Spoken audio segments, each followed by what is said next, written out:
Hello? I believe that we've actually started. And it only took me probably way too long. Okay, let me share the link in here.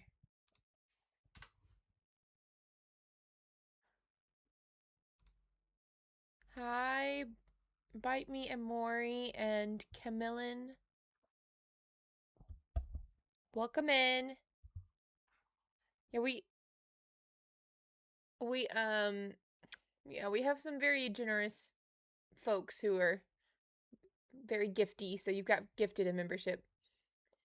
Hello, Zoltar. Right, we're gonna watch Clavis Key's new theory first. I don't know what we'll do from there. Just kind of like vibe it out. But the first thing we're gonna watch is Clavis because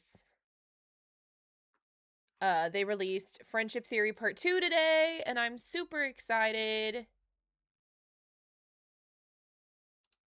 Here, I'll put the hold on. I'll put their link here. If you haven't watched Friendship Theory Part 1, I don't know if it's a prerequisite. I just know that this is objectively Part 2. And I did react to Part 1 some time ago. Friendship Theory Part 2. Okay.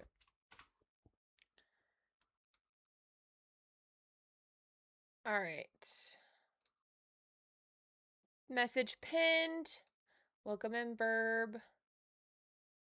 Watch this space. Welcome in. He's her. Hesher. I don't know. Double A. What the what? Welcome in, everybody. Does not give background for anything in part 1. It just jumps straight into part 2. Okay, fair enough. Are we gonna watch Peak today? Absolutely.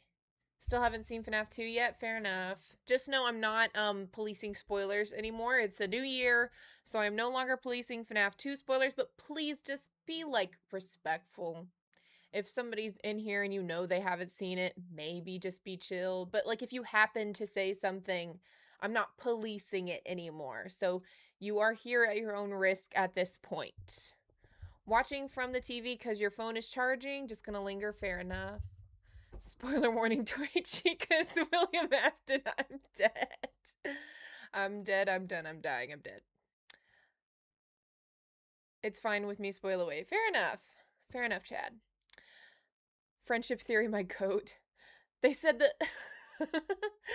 Oh my gosh. Okay, I'm already like late today. I haven't do you want an official announcement of the spoiler embargo being lifted in the Discord? Sure, why not? I mean, like at the end of the day, we have FNAF spoiler channel in the Discord, so it can kind of live there, but you know. I can't believe Abby spontaneously combusted in FNAF 2 after being possessed by Fruit Punch Clown. Syrian, the first thing we're reacting to is the pinned comment, Friendship Theory Part 2. Hi, Clavis. I was waiting for you. I was waiting for you. The party is for you, Clavis. Well, the last time we watched a Clavis Key video, it took us like 2 hours to get through it because I like yapped a lot. So there may be so much yapping that we don't get to watch another theory today. but we may have time to watch a second theory. So I'm not going to say anything for certain. Guys, I have to tell you something though. I haven't been able to see properly like for the last couple of hours. I don't know what I've done. I don't know if my prescription has just changed a lot. I'm like aging rapidly or something. But like, oh my gosh, I have had such a hard time seeing. Like on the drive home from work, I was like, is something wrong? Like I can't see properly. Hi Carnish. Okay, everybody just please make send me some positive vibes that Toast does not turn my computer off today because she turned off my computer last time I was streaming. I have something covering the power button, but if she discovers that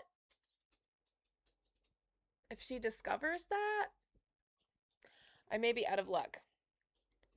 I may be out of luck. Okay.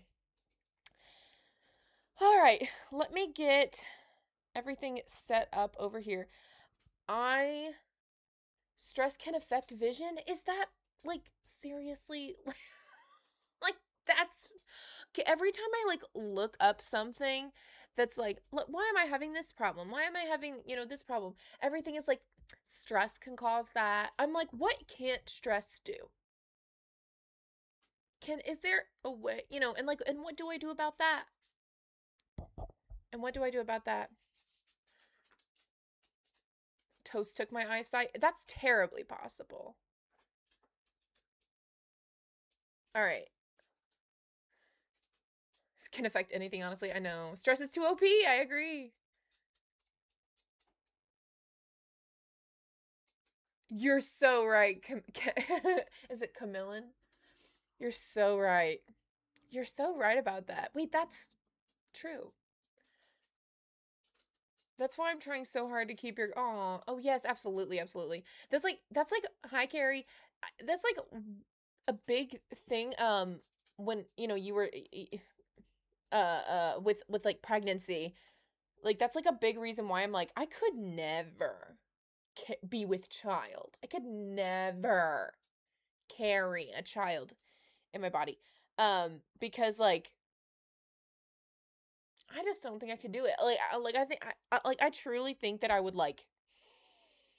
This is gonna sound extreme, but I think it would be terribly possible for me to actually go like in full psychosis if I were pregnant. Like if somebody were mistreating me, or if I was like having a really bad day, or I was really emotional. I truly believe that I could snap from reality and potentially kill someone. Like that sounds so severe, but I don't know if I'm lying. Hi, Mars. A very real thing that can just happen. I know. Well, I've heard of people like losing their teeth when they're pregnant, and that was the thing that got me. I was like, I just won't have them then. I just won't have them then. Yeah, yeah, double. I just really think I would be like a heavy candidate. At least I have the foresight to consider the possibility. Honestly, like this is like maybe oversharing, but like I did tell a therapist, not that exact thing, but something in the vein of like I don't want to have a child because I don't think I would do a good job. Um, with more specifics, but I was like, yeah, that's how I feel. And she was just like, that's like such a like, negative way to think about yourself and stuff, and was trying to like, and I was like, but I don't want to have kids. So maybe if I like actually wanted to have kids and then also thought that I would be a bad parent, then maybe it would be important for me to like consider those things, but like I don't really care if I like have a negative opinion of like what I would be doing as a parent if I truly don't want to. Okay. Anyway, that's I'd go full yellow wallpaper in like 3 days max. Positive self-awareness. Thank you. Yeah, that's kind of how I feel. I'm just like, I don't react well enough to like medication that would help me in those scenarios either. Like I just like I don't know. And it doesn't matter. It's not terribly important that we talk about this anymore, but I am about ready to react. Are you guys ready? We're going to first start with Clavis Keys, Friendship Theory Part 2. If you haven't seen Part 1, this is jumping right into it. Apparently there's not a recap. But Friendship Theory Part 1 is on Clavis's channel right now. You can watch it. I don't really know a good way to sum it up. Clavis, if you have a good way to sum up, like, then, I mean, obviously, I'd rather you guys just go watch it, frankly. But maybe we could watch it, like, so fast. Hold on. Let me open up another tab real quick. I'm trying to think of a good way to sum it up, but it's like, I mean, it's friendship theory. Friendship solves FNAF. It's just the fact of the matter. But it basically it breaks down a lot of the sort of uh themes of Secret of the Mimic, which I love, and more of the theme and the thematic like parallels that are going on as you explore, and it has a lot to do with throughout not just Secret of the Mimic but multiple games this the story of Foxy within the like character, not like the story of Foxy the animatronic as we are aware of Foxy, but the story driven stuff that happens, like so Loxy Fogloom Log Flume ride, that story, the what um it's hard to summarize because it's mostly symbolism and metaphor stuff. Exactly. Times two speed the first one, but I sped it up the first time. But like, oh, there we go. Thank you, theory. Friendship theory postulates that Foxy's captain adventures are the happenings of, spoiler alert, of Fazbear Entertainment meshing with Edwin, who is Foxy, not the animatronic, but the symbol character, and his creation, the mimic, likely the program and not the animatronic. So you'll hear throughout the different it's like a game of telephone. Like that's how I was like describing it. Was, well, I think Clavis also kind of went into that. I don't know if you specifically said telephone, but you were talking about how like people pass down stories time after time. Old Man Fox sequences. People pass down stories time after time, and little details change and things like that. Fairy tales, yes. So fairy tales have adaptations upon adaptations. So it kind of goes into that with the Foxy log flume ride. You did call it a game of telephone, perfect. And the other like Foxy water ride thing, Captain Foxy's Pirate Adventures, all throughout the different games. So yeah. It's like some kind of phone guy. I love that. Okay, but so yeah, that summarizes part one, but please watch it. It's such a good video if you haven't watched it. I reacted to it some time ago. If you see the live stream where I'm like holding like a drink of like exotic beverage and a FNAF plushie in my hand, and I'm like, we're like cozy FNAF theory watching time or whatever I called it. That's it. It's there. It's on my page.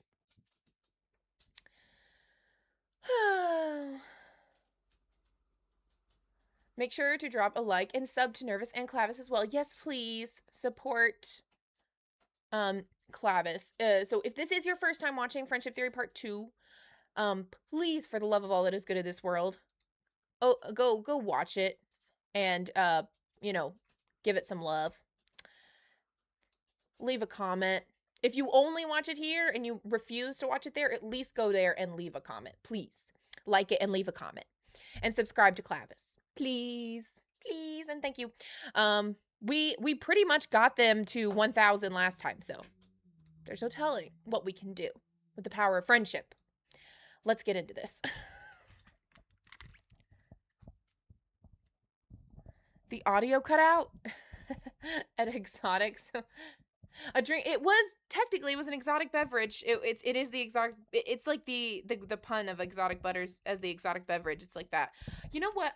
Speaking of all this, I really do need a drink. Like I'm going to get thirsty. I already kind of feel thirsty, so let me get something to drink. And you know what? While I'm getting a drink, I'll just put on part one, and you can like at least listen to the beginnings of it. How's that? We'll put it on. We'll speed it up. And you'll get some way through it. How is that? All right, I'll be right back. Hello there. Whoa, hello, jeez. You scared me. Well, hello there, my, gender ambiguous dear friends. Why so blue? Oh, well, I'm just, you know, I'll just do this while burying I'm my gone. Tales Games videos. I'll fix this when I get back. Oh. So, do you want anything, or, Don't be sad, my little friends. How about you make a new video? About what? The new game, of course. You mean Secret of the Mimic? I don't know. That game has been pretty straightforward. Most videos about this game have either been summary videos or, like, completely insane. I literally have no idea what to even talk about. It will be about friendship! Friendship, really? Yes, because friendship is the true gift all along. I don't know, kids. I don't think making a video about friendship will be that easy. It was that easy. So, let's start off with the obvious. Today, we won't be talking about these guys. I know you probably want me, the book lover, to talk about these guys. But I'm currently still grieving, so the whole canonicity stuff will be for another video. Someday. Maybe. Anyways, today we'll be covering the newest game, Secret of the Mimic. One of my favorite games in the franchise so far. Not only is the game with a rich story and characters, but it's also a game that's so pleasing to look at. It's definitely one of the most aesthetically pleasing looking FNAF games. For a long time, I was wondering what I would even cover about this game. Because let's be honest here, compared to most FNAF games, this one is just pretty straightforward, all things considered. Yes, there are still some unsolved mysteries like, who is the moon guy, what's up with the tiger, which ending is canon. But apart from those, most of the current debates about this game just seem to be about arguing details, semantics, things that don't really change much about the overall plot. So for a while, I was wondering if I should even cover this game. At this point, there are already so many videos just summarizing the main plot. So it was pretty pointless for me to just do the exact same thing. But after talking to some friends, mostly to my friend Zarek, I started to recognize some patterns between the themes in this game with those of the themes of the previous Steel Wolf FNAF games. It's like a lot of the things that have been set up in How Wanted seem to be expanded upon in this game, and I'd love to dive deeper into that today. So instead of theorizing, I'll be mostly discussing themes and symbolism, and how those themes may influence the story moving forward. So let's not wait any longer and dive into it. Or wait. I'm a FNAF theorist now. I can't just do it like this. I need to invent a silly name, otherwise nobody will ever take me seriously. Kid, get the wheel with theory names! Does God friendship work? Is that clickbaitable enough? Why don't we just go for, friendship theory? Okay, yeah, sure, I guess that works.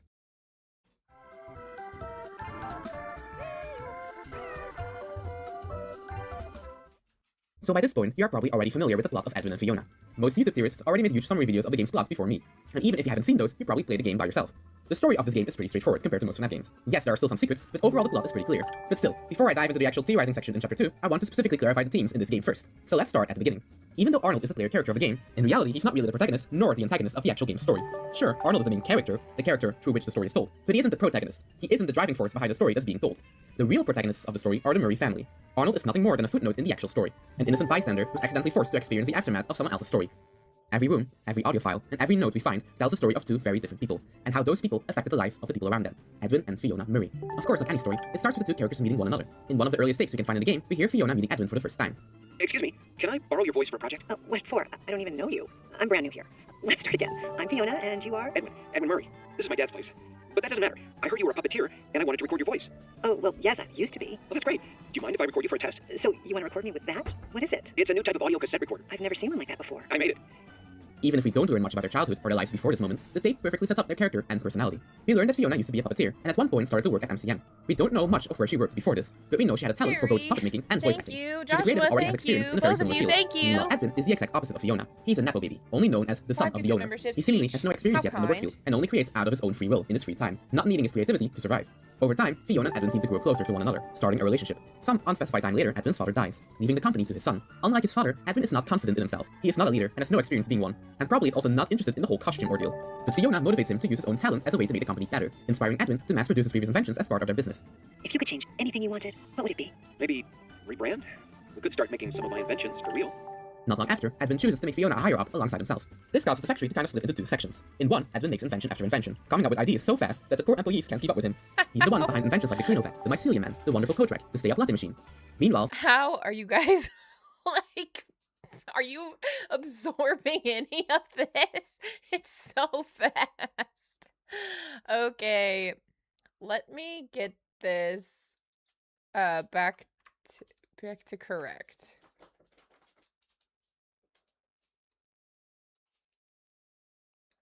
Wait, hold on. Guess this, well, we'll deal with it. Okay, oops, you guys come back over. Oh my god, I hate when OBS does this to me. You guys come back over here.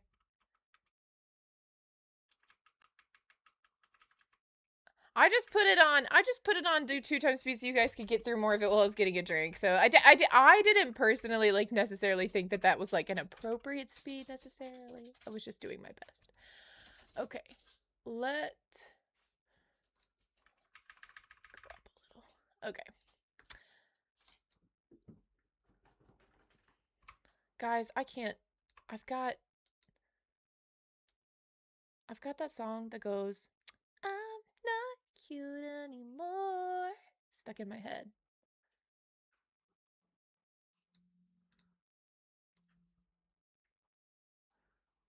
Okay, let's just do this. Okay. How was that? Is this crazy? All right. Well, I don't know how far you guys get in. I mean, I know exactly literally how far you guys get in, but I don't know how I don't know how effective that was. But it's fun. Okay. Again, this video only has less than 8,000 views. as it stands, which just feels crazy to me. So watch it. Watch it on your own. Figure it out. Get it together.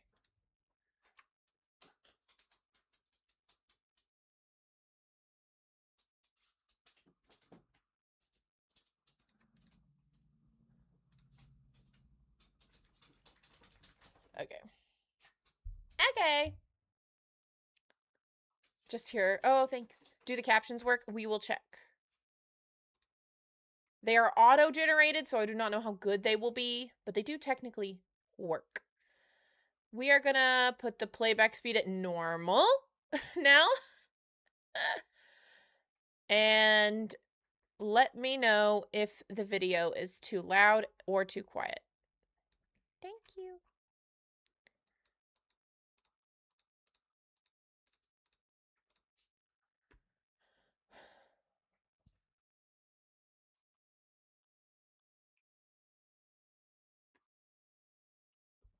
All right. The audio's great. I haven't started this one yet, but I believe you. All right. Again, don't forget to like Clavis Key's video. I have it pinned comment. So we should be good to go now. I'm so excited. It's happening. Okay. Hello everyone, welcome back to part 2 of Friendship Theory. Before we start, thank you guys so much for the support on part 1 of this series, and for helping me reach 1k subscribers. Also, a special thanks to Dual Process Theory for shouting out my video on their channel. Nice. She's always nervous and narrating for shouting me out on their streams and to help me reach 1k. And let's not forget my best friends Classy and Zarek for supporting me throughout my whole YouTube career. I couldn't have done this without any of your guys' support. But before we start with the first chapter, I recommend people that haven't watched the first part to do that first. Trust me, you'll need the context of that first video to be able to understand anything I'll be rambling about in this video. Okay. So if you haven't seen it yet, pause the video right now and go watch the first part.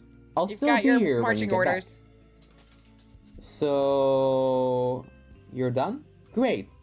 But firstly, let's mention some details about friendship theory I forgot to mention in the previous video that won't be that relevant in this video, but are still important to call out nonetheless.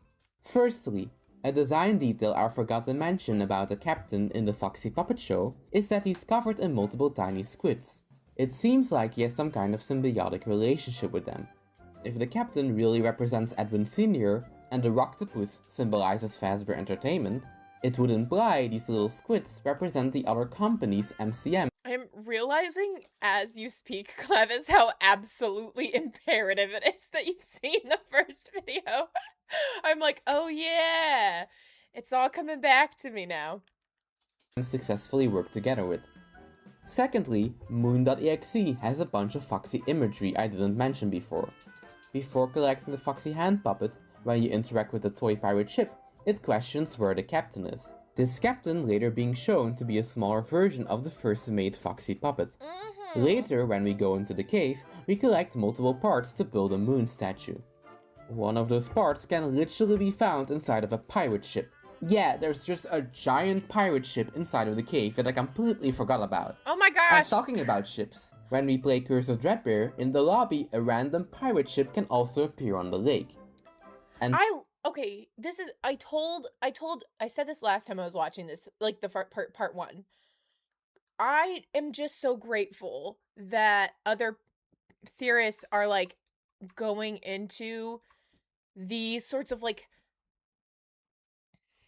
I don't know, environmental storytelling pieces from games that we didn't really do that for. Like, we've done some of it, and I definitely think that we've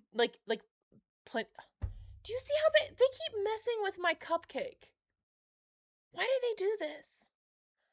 Hold on, I have to fix it. It's stressing me out. Stop moving Cuppy. Leave him.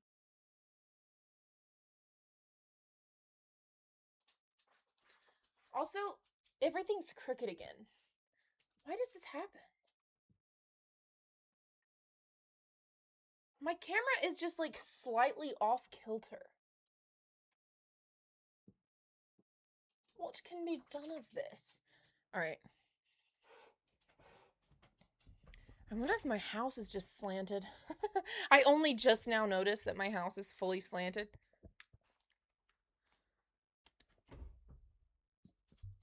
It does give the vibe of haunted. It wouldn't surprise me. Okay. So, I don't know, but I blame Toast. It was probably her. It was very probably actually Ciabatta because I saw her up there earlier, but could have been anybody. Could have been me for all I know. Anyway. But, like, it would not have occurred to me to listen to the story of the, well, I mean, obviously we listened to it, but like the shooting game where you like have all the different Foxy puppets and Roxy puppet, all those where they're fighting the Roctopus in Secret of the Mimic. It would not have occurred to me to go, is there a lore implication in this story? I thought it was just like a very surface level little tale. But Clavis took the time to go through and be like, I think there's something to this. And like, I don't know, it opens my eyes in a whole, to like, examine these games in a whole new light. And I really do appreciate that because, sorry, I keep looking at my phone. I really appreciate that because I feel like that was something that was like missing for me from theories for a while. And that's no fault to like theorists. Like everybody can focus on whatever they want to focus on. And it's not like I'm saying that the theories were not good by any stretch of the imagination. It was just something that I was like, I really excited to be diving into in that way. The moon!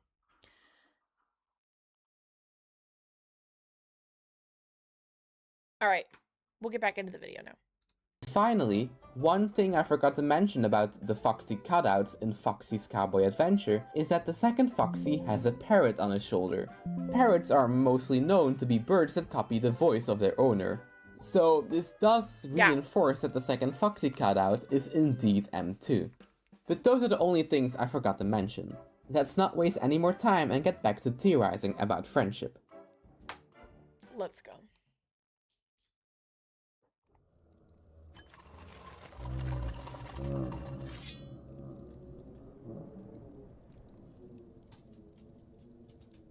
Moon, it's perfect. This video, this chapter 1 is about you.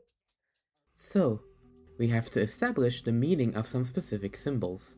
And to simplify this to you, I made the board of symbolism. Ooh, So let's divide the board into props. two. One side is Edwin, and one side is Fiona. In the previous video, we did a deep dive into the characterization of Edwin and Fiona, and we established some of the symbols that are used to represent them in the narrative. Last video, we explained how Foxy in modern FNAF symbolizes Edwin, while Chica symbolizes Fiona. Another obvious example is Mr. and Mrs. Helpful, who are literally used as in-universe personas by Edwin and Fiona respectively. Personas! But then we get into two new examples, Sun and Moon.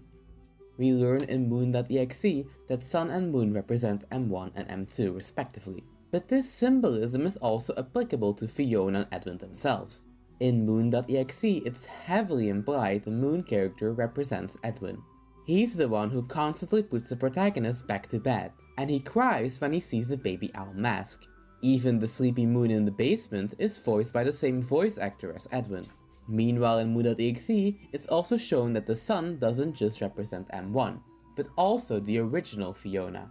At the start of the minigame, we find a note of someone begging the moon to bring back the sun. We can interpret this as a note from David begging his dad to bring his mom back. But most importantly, when we give Big Top the Fall Fest tickets, he responds by saying this. This is where the sun left, leaving us behind. We know Fiona was the one who died at Fall Fest, meaning the sun Big Top is talking about is the original Fiona. In the same minigame, we also learn what the moon and sun represent, destruction and life. And this is also reflected in the characters who are represented by these symbols. Firstly, they perfectly apply to the characterization of Edwin and Fiona we covered in the previous video. Edwin is destruction. He destroys the relationship with the people around him, he's self-destructive, and he literally beats up M2, leading it. That he does. Hold on. Before we move forward, I just want to go back. This is kind of interesting that I just realized that their portrait backgrounds are like flipped. Like if Fiona is the sun and Edwin is the moon, do you see how their backgrounds are like flipped? Do you see what I'm saying?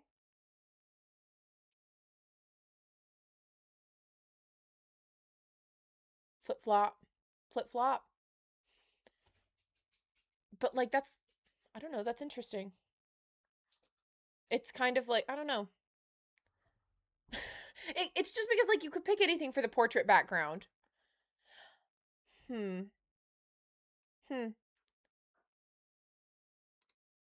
Covered in the previous video. Edwin is destruction.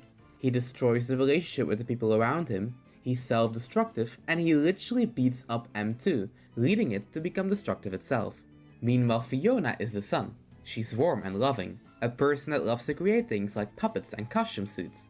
And this sun and moon symbolism is also present in their relationship. In real life, the moon isn't able to actually shine. It's only able to give light because it reflects the light of the sun. This is also what's going on between Edwin and Fiona. The company was only kept alive because of Fiona being the middle person between Edwin and his employees. I love that. Oh my god. Clavis, are you cooking? Clavis? What's that I smell? Edwin's voice of reason to keep the company a comfortable place for everyone. She was the sunlight that was able to make Edwin shine, and when she died, that light was gone. This symbolism later carries over to M1 and M2, with M2 symbolizing the moon, a creation literally given life by Edwin's destruction, and M1 symbolizes the sun, an AI that's trying her best to fix the broken M2, even giving life to him through her code. Is Maury still here? Get on it.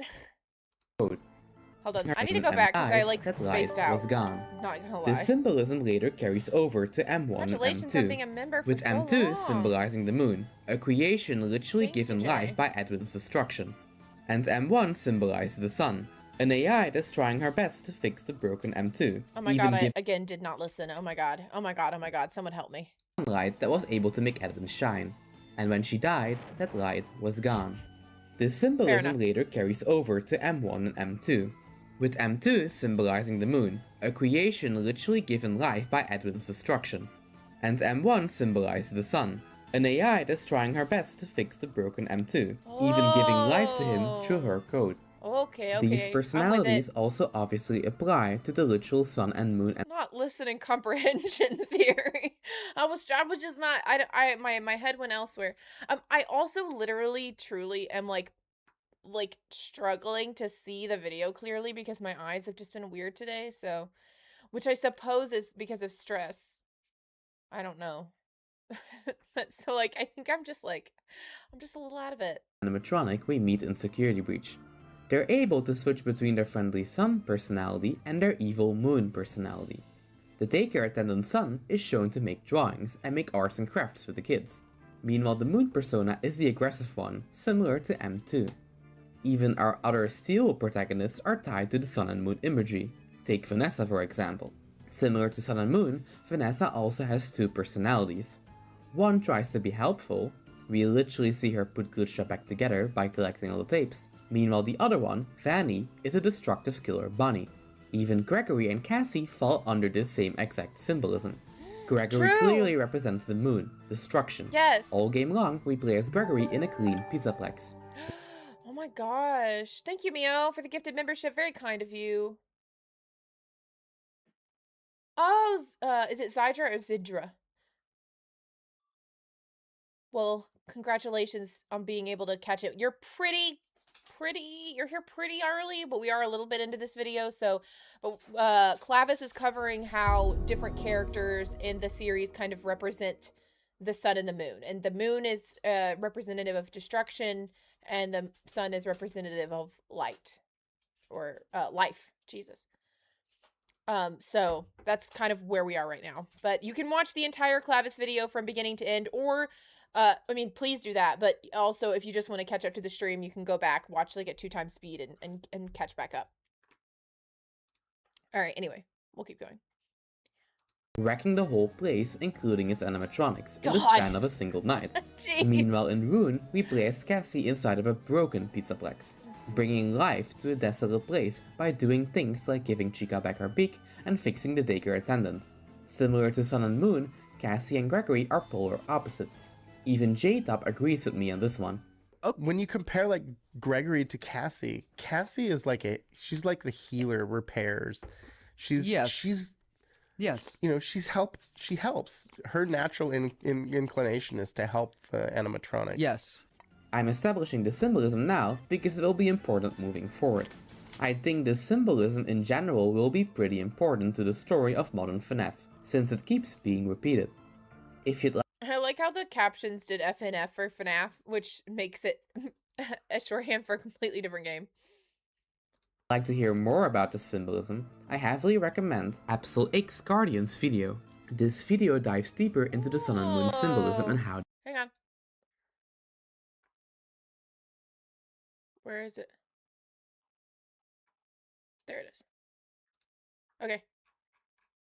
They connect to Alchemy. But let's get back to Foxy now. Oh, that's actually so fascinating. Hold on. Hey, it's Absol X Guardian. Hi, Absol. Okay. Well, we have this open. That's actually so cool how it relates to alchemy.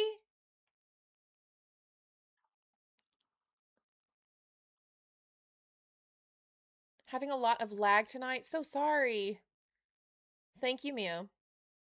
How have I not watched that, to be honest? I mean, yeah, well, now you have it. It's, the name of the video is, hold on. Five Nights at Freddy's and Alchemy. I'm just gonna like the video for funsies. I haven't even watched it. Just feels right. Okay.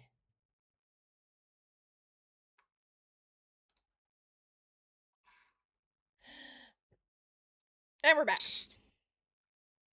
Hello there, it's Oh. me, Kit. Don't forget to like and subscribe. Oh my gosh, Kit! I already did.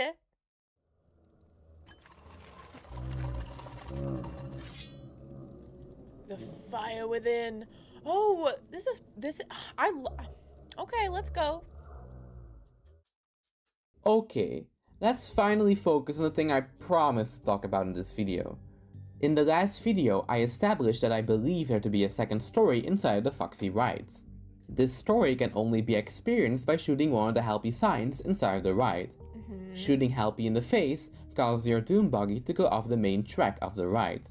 Unlike the main ride, these areas don't tell a linear story. Instead, they seem to be a behind-the-scenes look of the ride itself. You can find Carnish! You're right!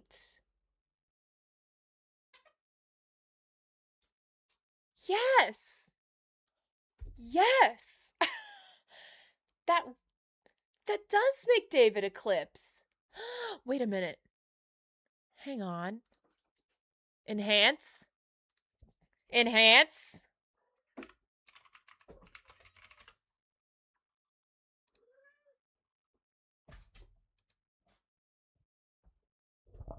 Ow! Toast. That didn't feel great.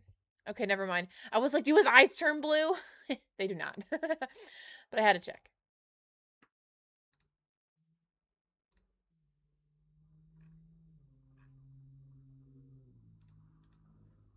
Okay. But that was good. Wait, that's true. Toast is here. Sit right there.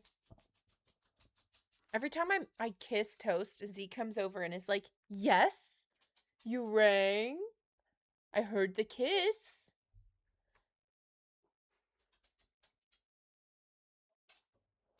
Oh. Is David Eclipse or is the solution to stopping M2 to make it like Eclipse. Well, it's not that Eclipse is David literally. Eclipse is David symbolically. Like in Secret of the Mimic, the only like good ending, which we don't know if it's the true ending or not, but the only good ending is if you, which I don't know if it's even possible that it is, but anyway, is if you know, tell the mimic the story, David's story, and then he like his eyes turn blue and he like shrinks down and he acts like a little kid and is all like comfortable. We do the same thing, like, and you even put the thing in him. You even put the data diver thing in him and go, you know what I'm trying to say? And then in Ruin, you do the same thing with the sun and moon. You like help them come back together, and that is David, the like, I don't know, like not literally David like his spirit or anything like that, but that phenomenon.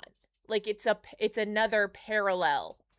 I don't know how I did not think about that until you said that, Carnish. Oh my gosh, how did I not think about that? Yeah, they need to be balanced. How did I not think about that? Do you get it? It's good. It's okay. Get it. Zeke's trying to get a toy out of his stocking. That is so... Since Sun and Moon are life and destruction and Eclipse is the good ending to Sun and Moon, then it's saying life and destruction should be one single entity, huh? Well, like yin and yang. Like... Man, okay, well, anyway. I'm not describing this very well, but I think I agree with you. Those two scenes parallel each other. I didn't think about that either. This chat is cooking. This chat is cooking, Clavis. And do you know why they're cooking? Because they've got some pretty fresh ingredients right now. If I would ever keep watching the video. But Cole Carnish, thank you so much. If I could, like, I don't know. I wish I could, like, send you a button or something for that. That's so good, Carnish. Wow. I'm sure someone has, like, pointed that out, but, like, I sure hadn't thought of it. 3 Helpy cutouts throughout the whole. Shooting Helpy in the face causes your Doom buggy to go off the main track of the ride. Unlike the main ride, these areas don't tell a linear story. Instead, they seem to be a behind-the-scenes look of the ride itself. You can find 3 Helpy cutouts throughout the whole ride, and the areas it brings you to seem to be pretty random. One of them is a storage room filled with props from the ride. Another area looks like the FNAF 2 pizzeria. And the last one seems to be a FNAF-themed kitchen area. Yes. Even though these locations seem pretty random, they all have one thing in common. They're all infested by rotten Jacko animatronics. And unlike the innocent Jacko animatronics. And it's like, dash, Czech animatronics. That's what they are. They're from Czechoslovakia. I can't speak today. Cardboard can't see, can't talk. It's a hard day today for me. Cutouts in the main ride, these things can actually kill you. And before you start asking questions, yeah, I'm talking about those guys. The iconic orange recolors. And you may think now, well... No, yeah, the Czech Republic. I wasn't even thinking of the right country. Yeah, the Jacko Republic.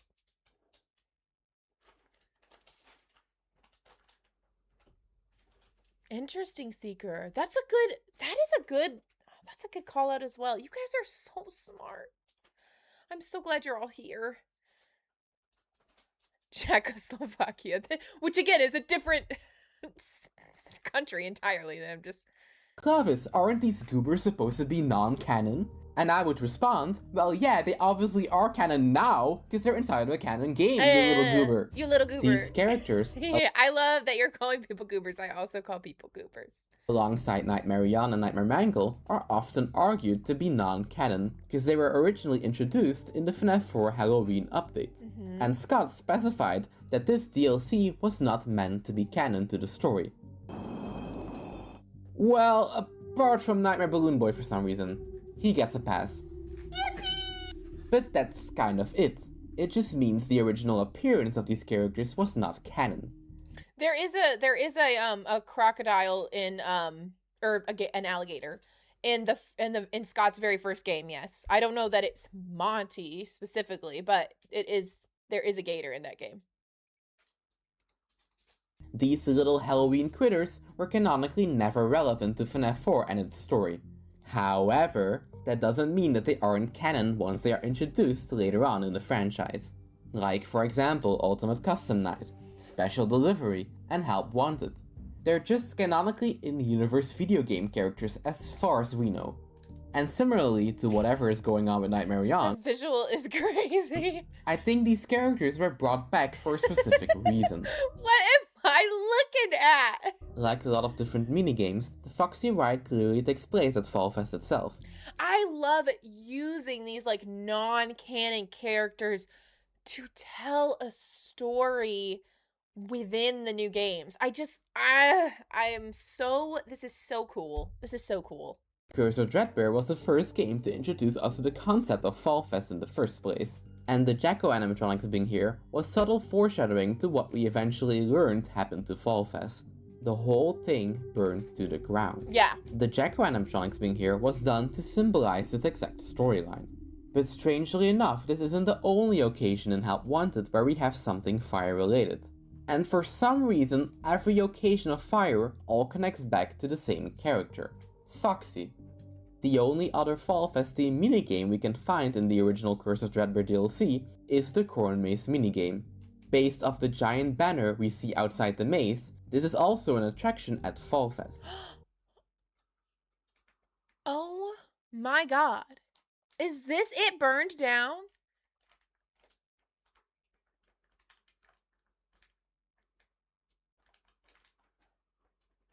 What is this? Am I crazy? That looks like an eye.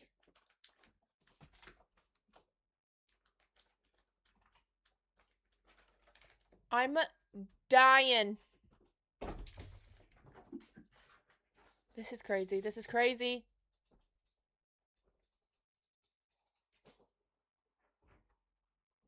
The chair feels familiar. It's definitely, isn't it not from Pizzeria Simulator and or just Security Breach? I've seen this chair.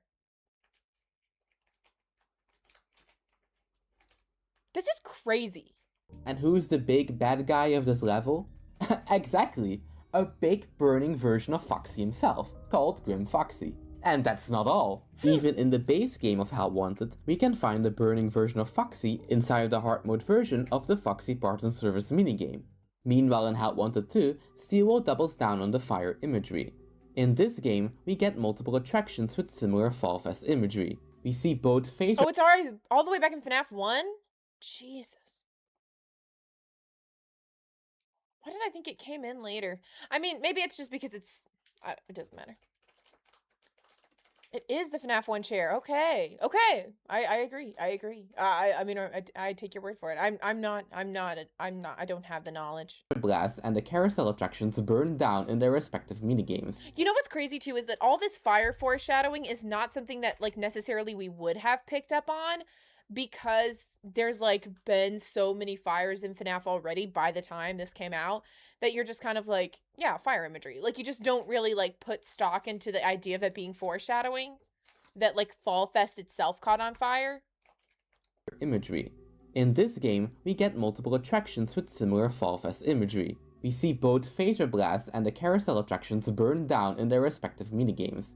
But this time, Jacko Bonnie and Jacko Chica aren't present in any of these minigames. They have all been replaced by a completely new character, Jacko Moon. Yes, literally a burning version of the daycare attendant themselves. I told you that Sun and Moon symbolism would be important moving forward. Steelwool chose a character that directly represents Fiona herself to symbolize the Fall Fest fire in Help Wanted 2. It's like she's haunting the burning Fall Fest like she's a ghost from the past. However, even though the Phaser Blast minigame also shows Fall Fest burning down, Jacko Moon himself doesn't show up during any of the Phaser Blast minigames. Instead, we have another familiar friend showing up during one of the Phaser Blast levels. Yep, Cowboy Foxy is back, baby! Even though most of the Phaser Blast levels have pretty random themes, one of the chosen themes was a Western theme, being the only minigame in Help Wanted 2, outside of Foxy's Cowboy Adventure, that revolves around Foxy. And just not any version of Foxy, but Cowboy Foxy. We just made a whole video yapping about how this guy is important. This causes the Pizzaplex minigame to not only tie to the modern Foxy ride, but it also ties itself to the Foxy friendship story. And this minigame could further reinforce the identity of who Cowboy Foxy really is. The story being told is pretty simple. Glamrock Chica is seen cooking some beans, while complaining about how hungry she is. Cowboy Foxy enters the scene and steals a can of— Oh my god, it's in the kitchen? And Chica represents Fiona? And Foxy represents Edwin, and it's and there's a kitchen?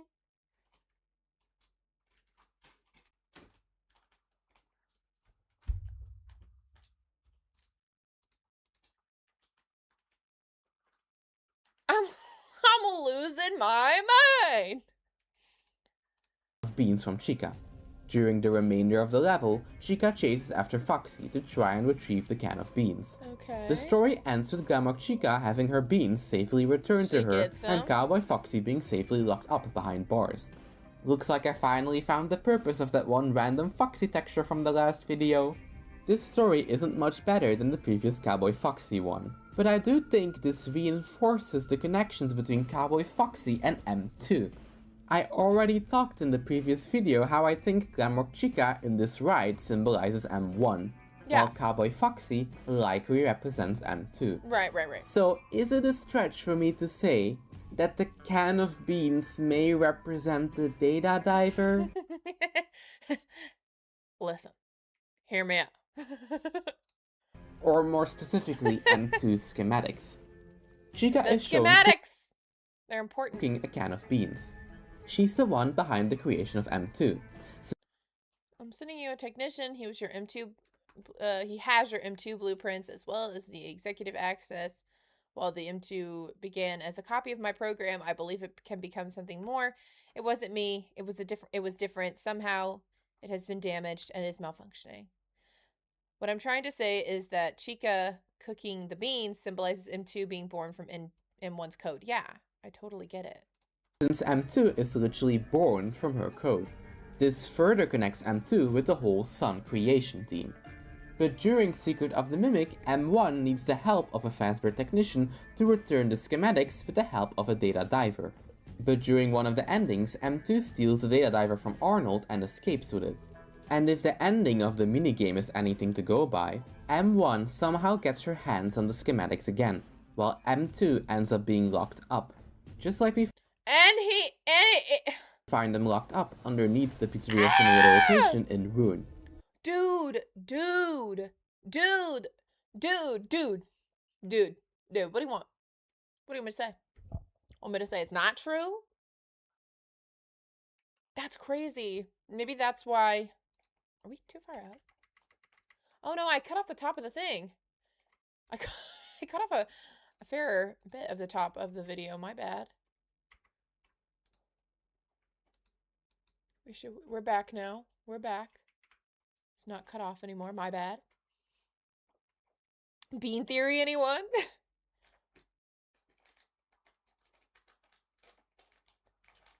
He's got no beans. He needs his beans. My man's is hungry. Bean him up, Scotty. But again, this is a stretchy interpretation. Similar to the Cowboy Foxy Scotty Cawthon. ride, this minigame can be interpreted in so many different ways. Sure. Since this minigame would symbolize a part of the story that we haven't experienced yet.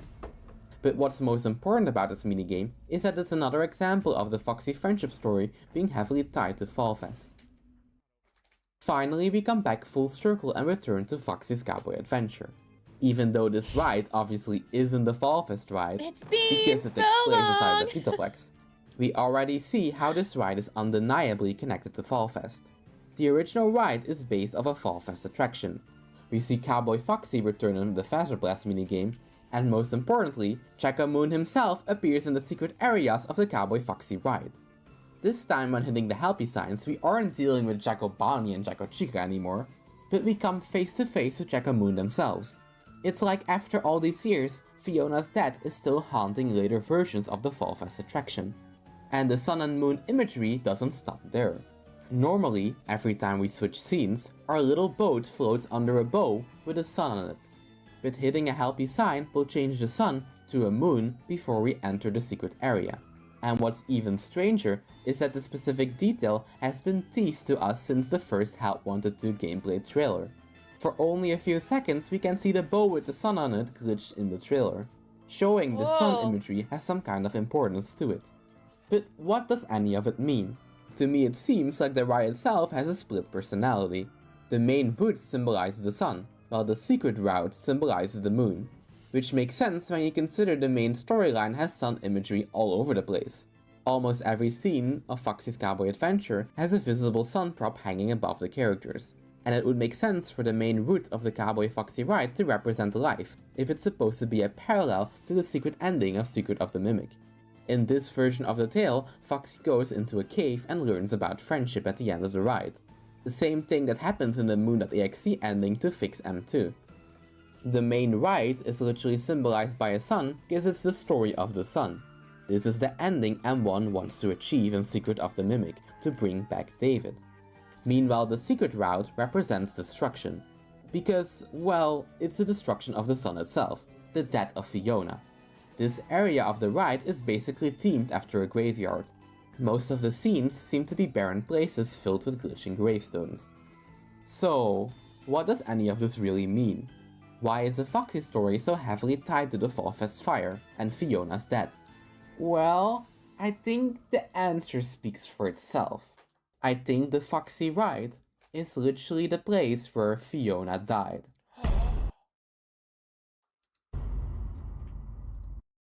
Oh, sorry, I didn't mean to pause on your epic sound effect. What?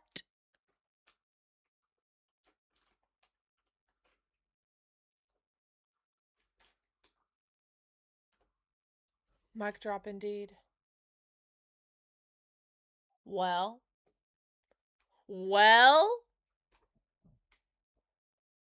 I guess that would make sense, wouldn't it?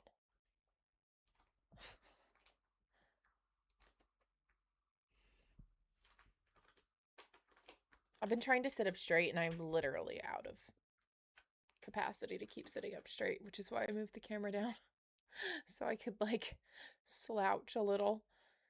Forgive me. All right. Ed, I hope this message reaches you as soon as you get a break. I have to go help the Fall Fest crew, just for a few days until the installation is finished. Famous last words. Yep. I'm suggesting that the original installation the Fall Fest crew was working on, the reason Fiona went to Fall Fest in the first place, was an early version of Foxy's Pirate Adventure. I mean, why not? That's why these rides are so important.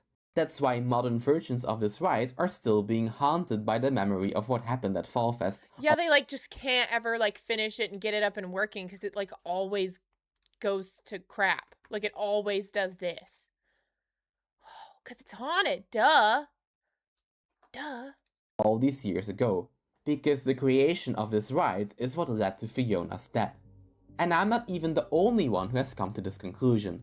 Way before I made part 1 of Friendship Theory, my friend Zarek made a tweet suggesting the same idea. And not too long ago, fellow YouTuber friend Zarek made a... Fiona died at a Foxy ride, and this particular attraction is so recurring. That's why the other routes, if we go behind the scenes, we face Jackamoon, which is just sun. That's why they never finished the ride in Pizzaplex. They were afraid it would happen again. Zarek, what the heck? Cooking. All these people.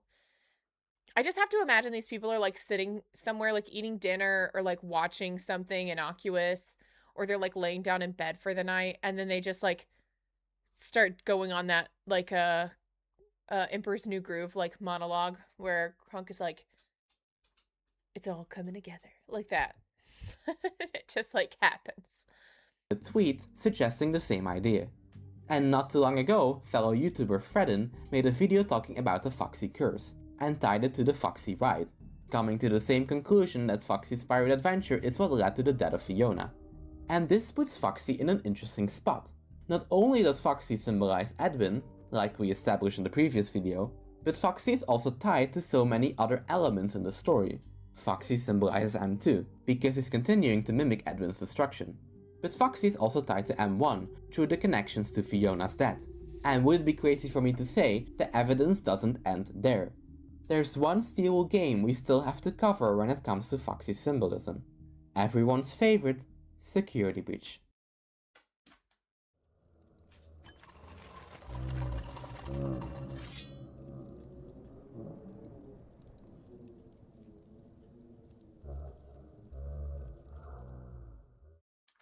Okay, I know. Even though there isn't a Glamrock Foxy, we already know from Rune that Foxy was tied to the Pizzaplex by the fact they were planning to give him his own ride. That ride being Foxy's cowboy adventure. But even before that, the Pizzaplex has been filled with Foxy imagery since day one. Specifically, Captain Foxy imagery. Yeah, you can see true. Hang on.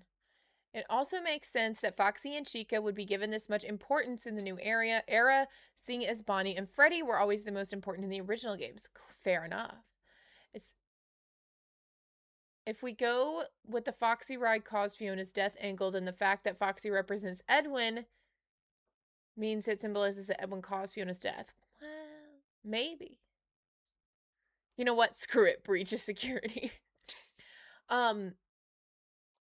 Yeah, well, I mean, if it was a matter of like Edwin rushing something that Fiona knew shouldn't have been rushed, that makes sense. And also, in security breach, correct me if I'm wrong, the reason given for why the Foxy ride, like log flume ride, wasn't finished is that it was like the clearance was too low, like a person like couldn't clear the like top of like one of the tunnels in the ride or something.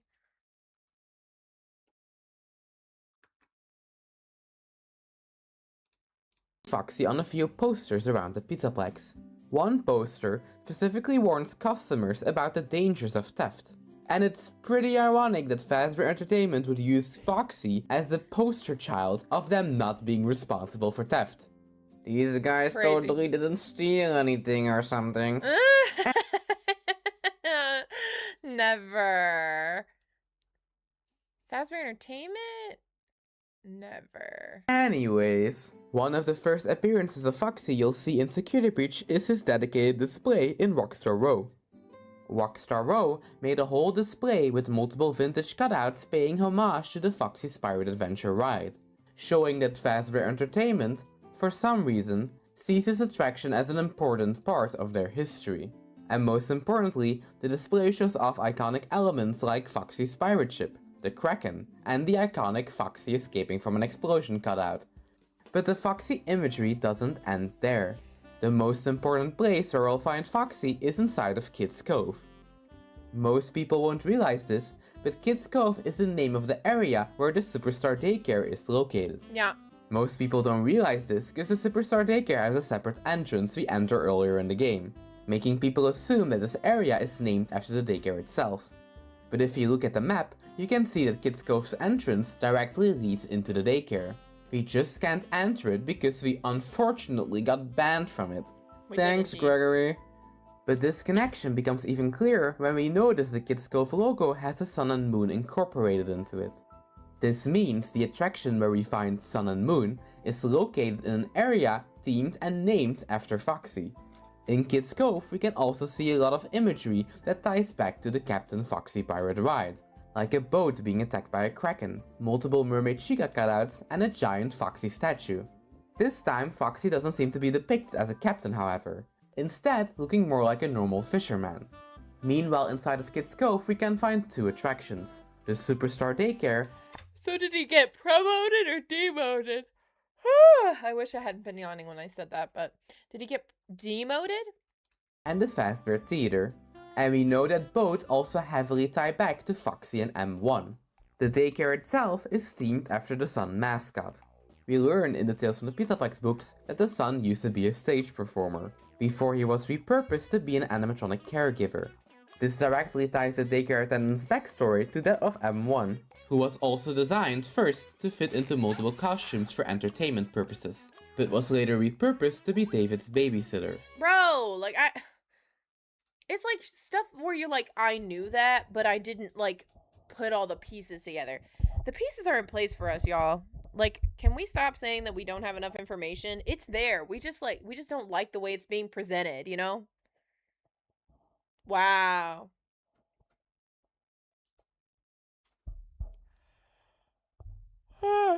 I'm sorry for yawning. I stopped the video specifically to get past this fit and to also let Toast settle down because she's bumping the microphone.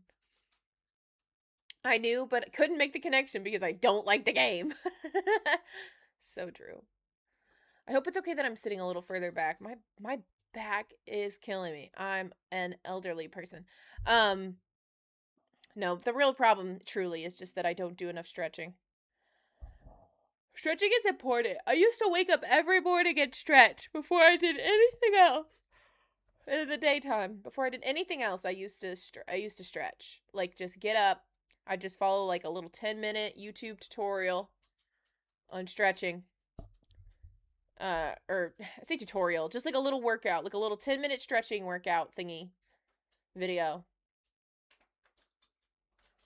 I gotta get back to it. The real tea is that I lost the video.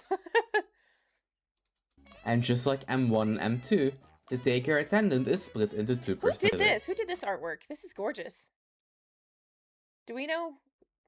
Or is it AI? I'm getting stressed out now that it's AI. I want to believe that it's not. That's very cynical of me. That was a cynical approach. Surely someone painted this digitally. And just like M1 and M2, the daycare attendant is split into 2 personalities. Literally, sun and moon. But even Truly. the design of the daycare ties back to Foxy himself. Behind the fairy tale castle... Oh, it's from Secret of the Mimic? Am I crazy? ...is split When do into you 2 see that? personalities. Literally, sun and moon. But even the design of David's baby... Where can you find this? Does it happen after the, like, credits of the moon ending or something?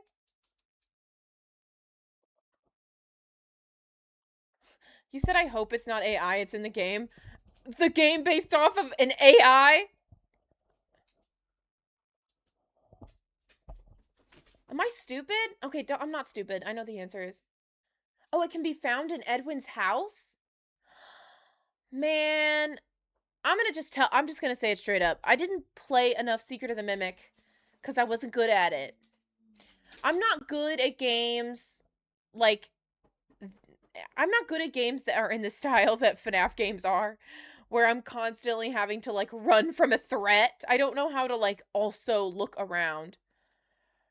Okay, sorry. Fiona GBT. Oh my god, Toast? I love you. Can you stop? Can you cut it out? I keep getting my microphone in place, and then she knocks it out of place again. Correction, you weren't good at Captain Foxy. You said that. For the friendship fund. Thank you so much, Tyrion. That was very kind of you. Correction, your game was definitely bugged at that point. It was?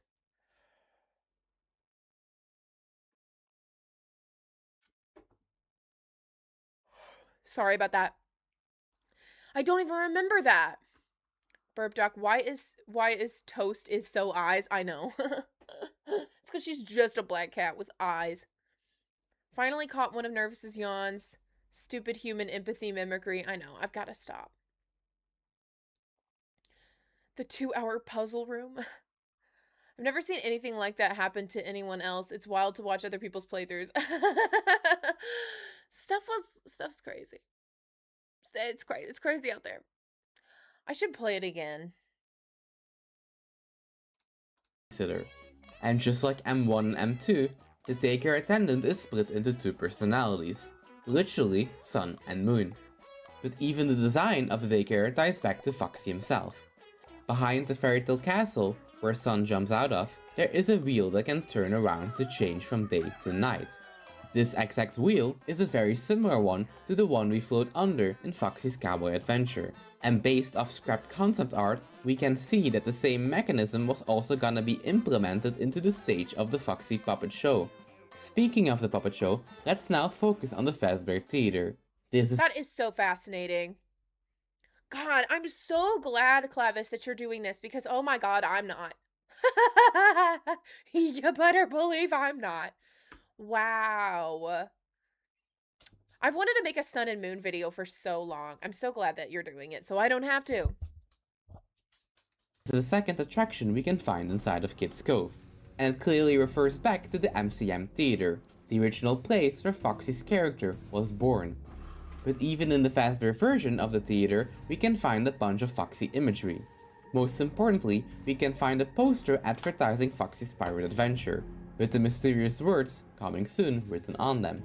The poster depicts Captain Foxy alongside pirate versions of the Freddy's gang.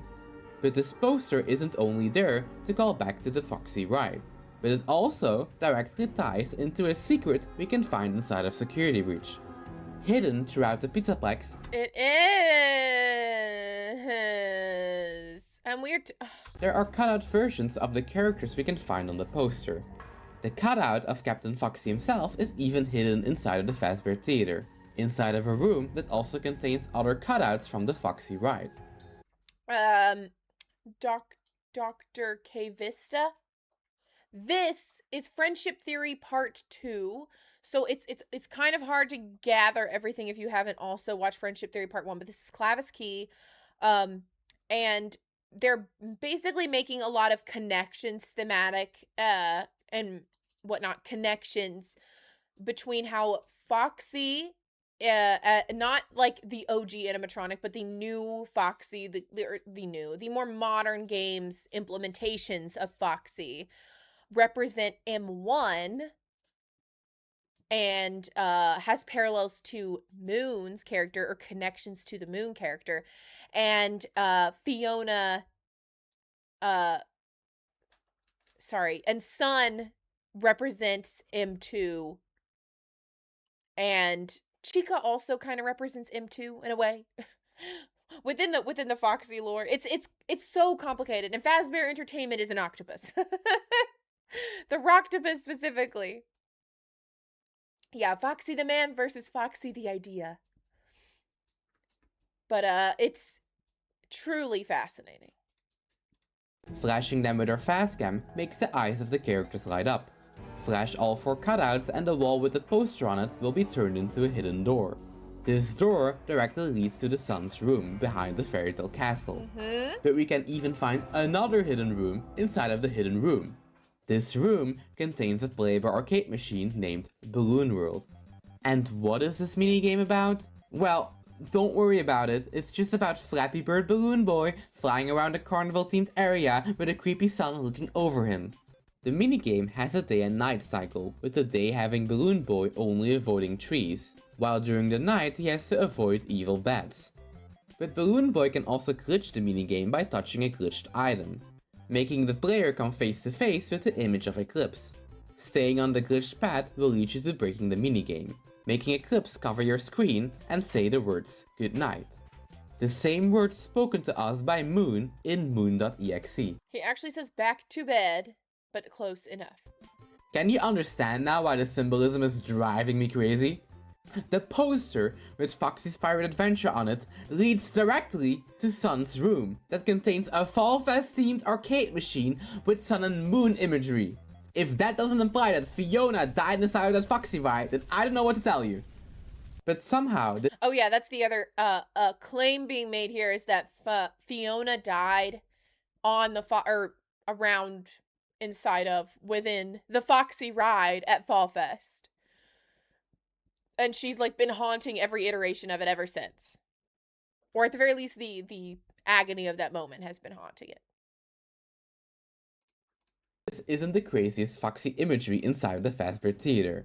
Just like the original MCM Theater, this theater plays its own version of the Foxy friendship story. A version of the story I completely overlooked and forgot about in my first video. This means that literally every Steelwolf FNAF game has at least one version of Foxy's friendship story inside of it. You may think now, but Clovis, the theater only has staff pod performances. And well, that's where you're wrong. Because based on the murals we can find in the theater, we can come to the simple conclusion that the Freddy and Friends on tour cartoons are also being played inside this theater. This is also later confirmed in Rune, where we see the Freddy and Friends cartoon playing on screen in the theater. So, what is Freddy and Friends on tour? Well, It's a 4-episode long cartoon that was posted on Steelwood's YouTube channel to advertise the Security Breach game.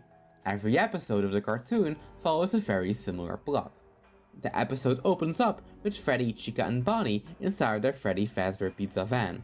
Every episode they go to a different location where they come face to face with the Pirate Fox himself, wearing his captain's suit. Every episode, another member of the band asks Foxy if he wants to join their band. But when Foxy looks mad and shows them his hook, Freddy and his friends get scared and run away. Foxy seems amused by their reaction and starts chasing the group in a Scooby-Doo style chase scene. Eventually, the Freddy band is able to capture Foxy and take off his mask, revealing Captain Foxy was an endoskeleton wearing a suit all along. Then the episode I love how scared they are when, factually in the real world, like they are the same thing. ends with Freddy and Friends singing about how their band will keep rocking forever and ever and I'm so sorry. You're supposed to, if you yawn, it's it could mean that you're dehydrated or something. I drank the whole thing, and I'm still, I'm yawning more, if anything. Am I, did I, I don't know. I woke something. Anyway, what I'm trying to say is this person's passed out. This little bunny here. Totally passed out. That's, scary. ever and you get the point. However, this formula gets broken when we get to the 4th episode. This time around, Freddy and his friends enter a scary cave. Inside of the cave, they meet Foxy once again. But after Chica asks him to join the band, Foxy reacts the same as always. But this time, Freddy chooses not to run away. Instead, he offers the Pirate Fox a slice of pizza, asking if he needs a hand. This makes Foxy and the rest of the band laugh. This time, the episode doesn't end with Foxy being unmasked, but instead he joins the band and plays along with them at the end of the episode. And, well, what's so crazy about this episode? The cave. The godforsaken cave! It just keeps returning, doesn't it? Just like Captain Foxy's cowboy adventure, Foxy goes inside of a cave first, before he learns the message about friendship. I mean, he literally becomes Freddy's friend inside of a cartoon named Freddy and Friends. Meanwhile, the animals forming a band together at the end of the story also connects back to David's story in the secret ending. What we have right here is literally a story about Foxy learning about friendship inside of a theater, just like we see in Secret of the Mimic. Not only that, but in this cartoon, Foxy is literally represented as an angry endoskeleton inside of a suit that chases a Sorry, I just read Chica didn't ask him to join the band. She asked, bark, bark, bark, bark. I gotta hand it to you. You're not wrong. Friendship is the hero's journey cave mentor we gained along the way. So true. bunch of characters driving a Fazbear-related van. I think, unlike the other versions of the story, this one clearly represents M2 joining Fazbear Entertainment. Foxy in this cartoon is literally an evil endoskeleton chasing a group of people that he eventually chooses to join. Just like how Fazbear Entertainment, probably, eventually, got their hands on the M2 endoskeleton. One detail I left out while summarizing the episode was that the episode itself is corrupted. The whole episode is glitching and purple. Multiple glitches interrupt the video showing parts of a bigger image. If we put all the glitches together into a bigger image, we can see the one behind it all. Glitch Trap. But what does any of this mean? Does Foxy joining Fazbear Entertainment symbolize M2 becoming Glitch Trap? Somehow, this wouldn't even be a stretch. Based off Moon.exe, the cave so far seems to be a symbol of rebirth. A person goes inside the cave to come back out as a changed person. Okay, I'm listening.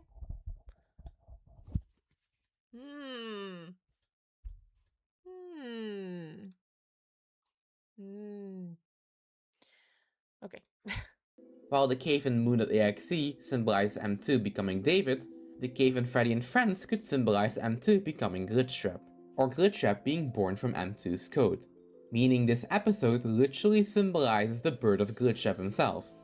Fazbear Entertainment getting bird of Glitchtrap. their hands on M2 leads to the creation of Glitchtrap. But even if you don't believe any of what I just said, the fact still stands that this episode directly ties Glitchtrap to the Foxy friendship story. And if that somehow wasn't enough evidence to prove Freddy and Friends' importance, in Help Wanted 2, we can literally find a claw machine with the Freddy and Friends cast at Fall Fest. Even Foxy, in Captain Uniform, is depicted holding a jack-o'-lantern. This single image literally summarizes everything we've talked about in this video. It doesn't get any more straightforward than this. But now, let's take a step back from all the craziness. An issue I kept running into while researching this video is that the Foxy imagery is kind of everywhere in the modern games, tying itself to multiple mysteries I wasn't even able to bring up yet. Let me just list a few of them. Multiple of the therapy CDs inside of Security Breach can be found inside Foxy themed locations, like the Mouth of the Kraken, and inside of Foxy's treasure chest in Kids Cove. One of the many secret hideouts we can find in Security Breach is under the boat inside of Kids Cove, that symbolize the scene of the Kraken taking over Foxy's ship. Hold on, wait. Could the sinkhole... Sorry, could the cave also just represent the sinkhole in some respect, seeing as everything down there is literally stuck between a series of caverns? That's not impossible.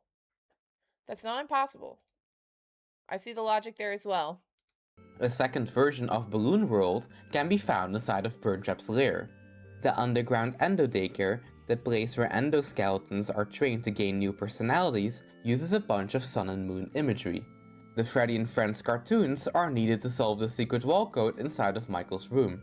They are? That's how you solve it? I never knew how you solved it. Foxy and Classic Chica are the only FNAF characters to make a physical appearance inside of Princess Quest 3.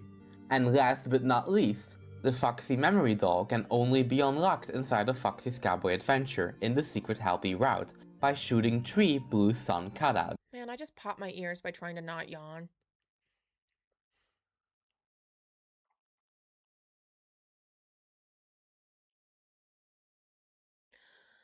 Also, if the location of the cave in moon.exe means anything, it is close to the ruins of MCM, which makes sense with Fazburger. Yeah, it does.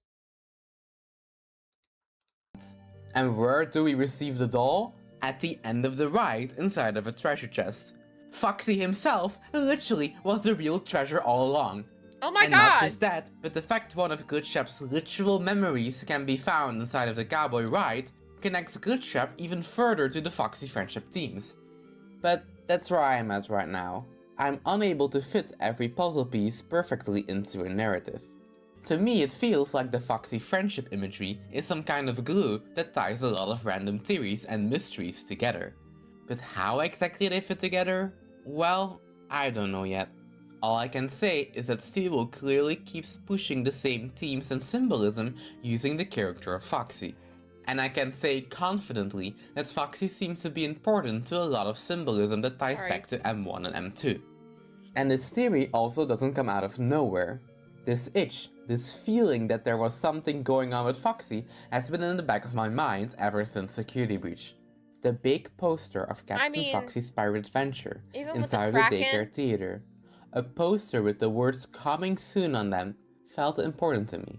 Mostly when Security Breach was the first game of many that pushed Foxy to the background when it came to character selection. So the only thing I can say with absolute confidence is that Foxy will probably play a bigger role moving forward. Maybe my prediction of us eventually getting a Foxy themed water park game will happen, but we'll wait and see what happens to our... I'm so sorry. I'm so annoyed. I also can't get my ears to pop back. Just stressing me out. What is this?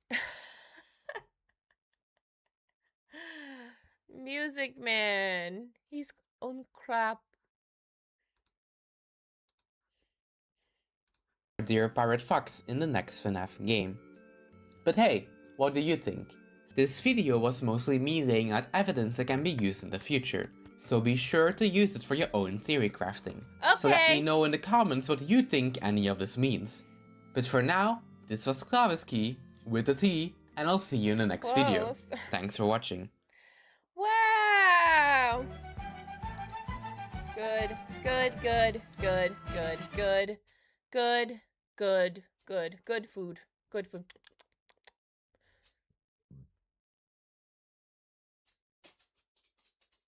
I feel like I need to go get more water or something if I'm gonna keep talking because, like, what's going on with me?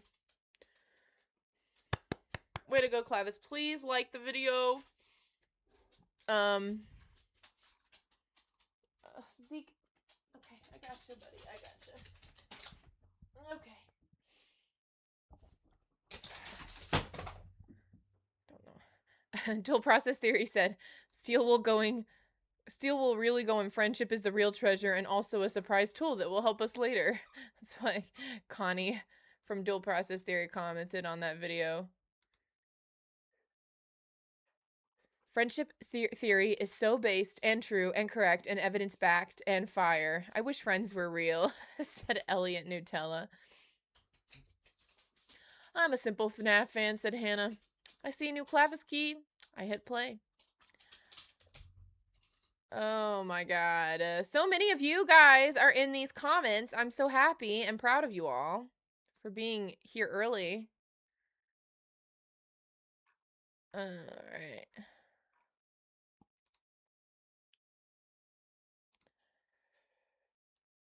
I don't know if this means much, but what if the puppets in Help Wanted 2 don't actually represent MCI, but instead other people? I think... I don't know if I would like that. I think that would be very complicated. Steelwool has admitted they're very, like, particular, or they're very specific about stuff like that. So while I can appreciate that position, like that, like what you're suggesting here, I don't know if that works for me. Like, personally, I'm not sure if I could, like from my perspective, that would just be unnecessarily complex. Like, it's just kind of like, why would you, like, have them represented by something else all of a sudden? All the people my personality would gel best with are YouTubers. Therefore, I can't make friends because if I reach... That's funny. It's okay. As somebody who's, like, reached out to buy other YouTubers, I still feel totally parasocial and weird about it. I'm just like, what? Why are you talking to me? I'm not... I'm not important enough. If Foxy is Edwin, it could... Oh, wait, hold on. Sorry, what? If Chica is Fiona... If Foxy is Edwin, it could work. Yeah. I would just have to figure out, like... I mean, what? Is Golden Freddy, like, Henry? Like... And Bonnie is William? Like, who are these other people? Like, everybody has to be somebody. Like, it can't just be, like, selective. And obviously, we're just throwing out, you know, the basics here. We're not saying anything definitively. I think I need to go get another drink. If you guys have more thoughts about Clavis's theory, I don't know if Clavis is still in the comments, but perhaps they can try to answer them. Alternatively, you can just, like, leave it and I'll, like, read it when I get back. Charlie could be Henry. Okay. And then I don't know. We'll see if we don't find something else. We could look at that alchemy theory if you guys want to watch that. Let me know. Just leave your thoughts. Should I put on words on stream? But then you guys won't say what I need you to say. We'll just go back to the first one. And I'll play it at 1.75 instead of 2. Because I think that'll be, like, mildly easier to listen to. And I'll keep the captions on. But I'm gonna put the captions, like, over here. Okay. I'm gonna do this for you guys while I'm gone. Please, alchemy theory is so good. Okay. Alchemy theory sounds good. Okay. Of course, no problem, Clavis. Thank you so much for making that video. It's very good. I'm sorry that I was yawning. It was not because it was boring. Far from. I've watched some of Sire Squawks' videos. Lemon. Lemon theory. Sire Squawks' new videos peak. Okay. Keep leaving suggestions in the comments. I'm gonna start playing this and I'll be back. From notes we find throughout the game, Fiona seems to mostly focus on MCM's original product, mascot costumes.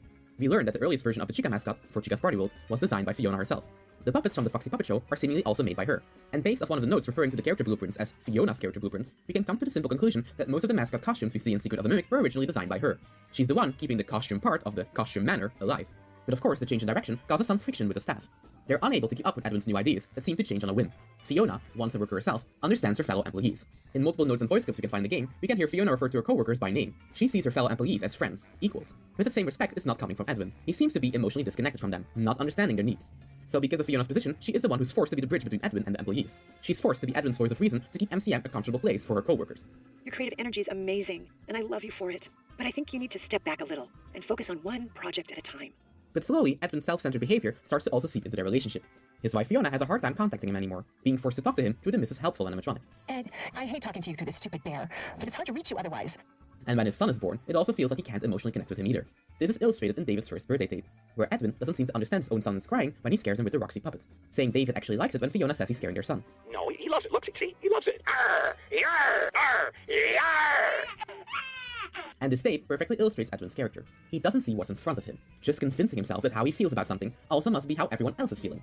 He likes the puppet, so his son must also like the puppet. Meanwhile, Fiona is the one that constantly needs to tell him how people around him are really feeling, because without her, Edwin just disregards and ignores other people's emotions. And all of this comes crashing down once Fiona dies. Out of concern for her fellow employees, she chooses to go to Fall Fest where the MCM employees are installing some kind of installation. But unfortunately, the fair catches fire, and Fiona doesn't make it out alive. With Fiona gone, Edwin's voice of reason is gone as well. This completely cuts the employees off from their boss, and this causes the company to slowly go downhill.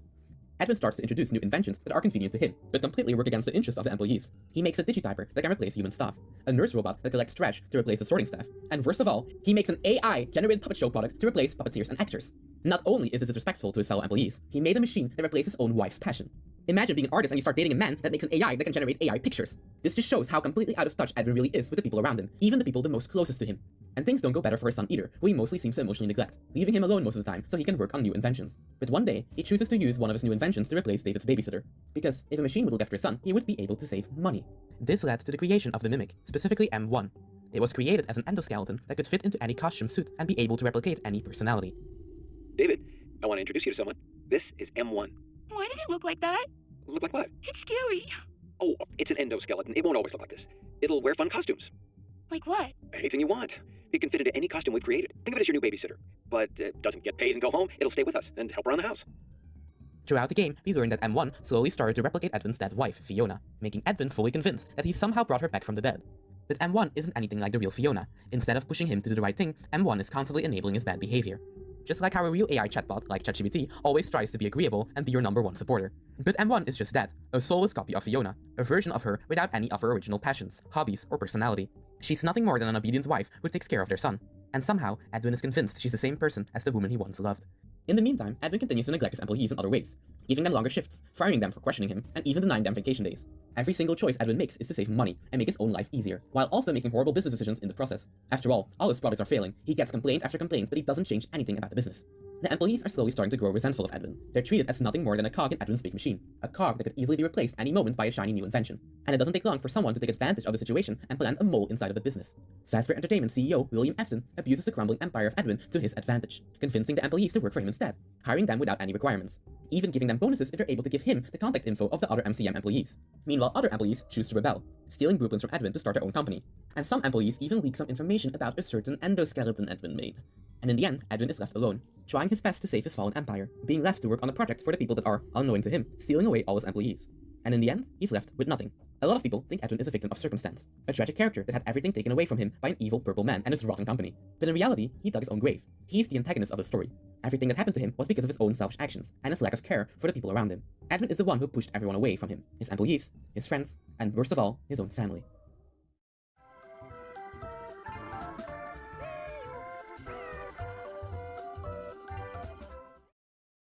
So, remember that puppet show I was venting about earlier? Yeah, the video is actually about the puppet show. You may think now, Clovis, what in God's name does this puppet show have to do with Edwin and Fiona? Well, actually more than you realize. The puppet show, at first glance, seems to be mostly relevant to Fiona's character.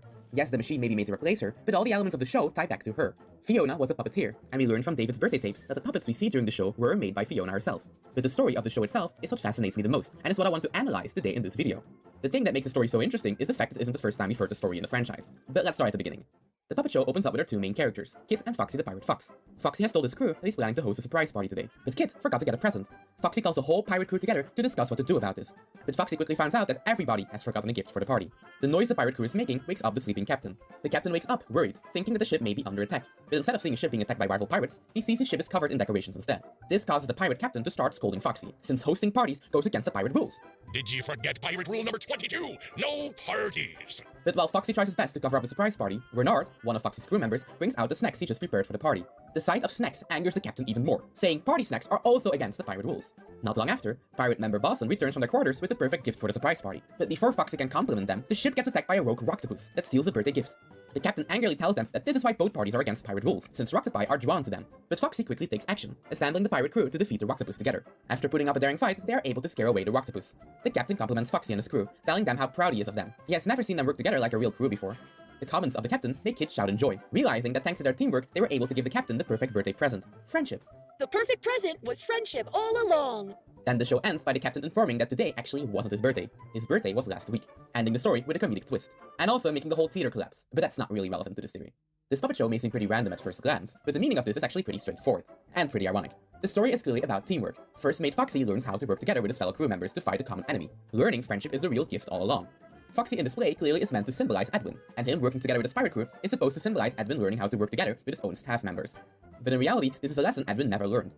The existence of the puppet show itself says as much. The puppet show, a show telling a story about working together as a team, was made to take away people's jobs. It's cruel, but fitting for a character that is as unaware as Edwin. What's also interesting is that Foxy in the story isn't the captain of the ship. The story specifies that he's the first mate, the second in command. This means that the captain possibly represents Edwin's father, implying that the ship only survived because of Edwin Sr.'s leadership. But that's not everything. The craziest thing is that this isn't the first time we've heard the story. Back in 2019, Hal wanted to update with a brand new DLC, The Curse of Dreadbear. This expansion to the game contains multiple Halloween-themed minigames, one of them being Foxy's Pirate Adventure. Foxy's Pirate Adventure is a minigame that takes place at some kind of carnival dark ride. During the ride, you're required to shoot at targets to gain points, similarly to how you're supposed to shoot targets to progress the MCM puppet show. The story of the ride follows a very similar plot to Foxy's puppet show. The story opens up with Foxy sailing the Seven Seas. Unlike the previous story, the first mate Foxy doesn't seem to be part of a crew anymore, but instead he's a lonely captain. While Foxy is sailing the Seven Seas for treasure, the weather suddenly shifts. The once blue sky is now filled with storm clouds, making the once peaceful sea a way more dangerous place. But Foxy quickly finds out this isn't just a normal storm. It's one caused by a giant sea creature that wants to attack the ship, the Kraken.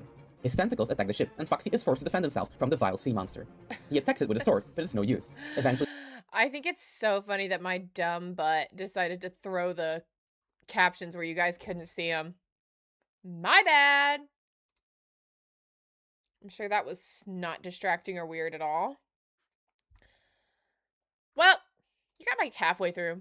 Sorry, I went to the restroom. She's back, scatter. If Edwin acts like this, what does his father act like? That's a very good question. It seems like I have a lot of questions about specifically Edwin's dad and then also William's dad, because I feel like I feel like the story B7 is kind of trying to give us a hint. Personally, this is just the way that I interpret that story. I believe that it's trying to give us a hint as to what maybe William's childhood was like. It could also be any number of other things, including maybe like a potential path for Elizabeth or Michael, you know? I hope Edwin Sr. is a completely stand-up guy. It would make Edwin Jr. being a goof up funnier. William was transhumanist? I mean, okay, look. That story has problems, and I'm not going to sit here and say that it doesn't. Far be it from me. But, I mean, isn't he kind of? Like, doesn't William kind of become, like, we can just be talking about the novels here. Can leave the game William out of it. But doesn't novel William have, like, the vibe of, like a transhumanist, like, in that way? Edwin Sr. is a real man. Sure is a story I read once. Yeah, that's all you need. Maybe 0.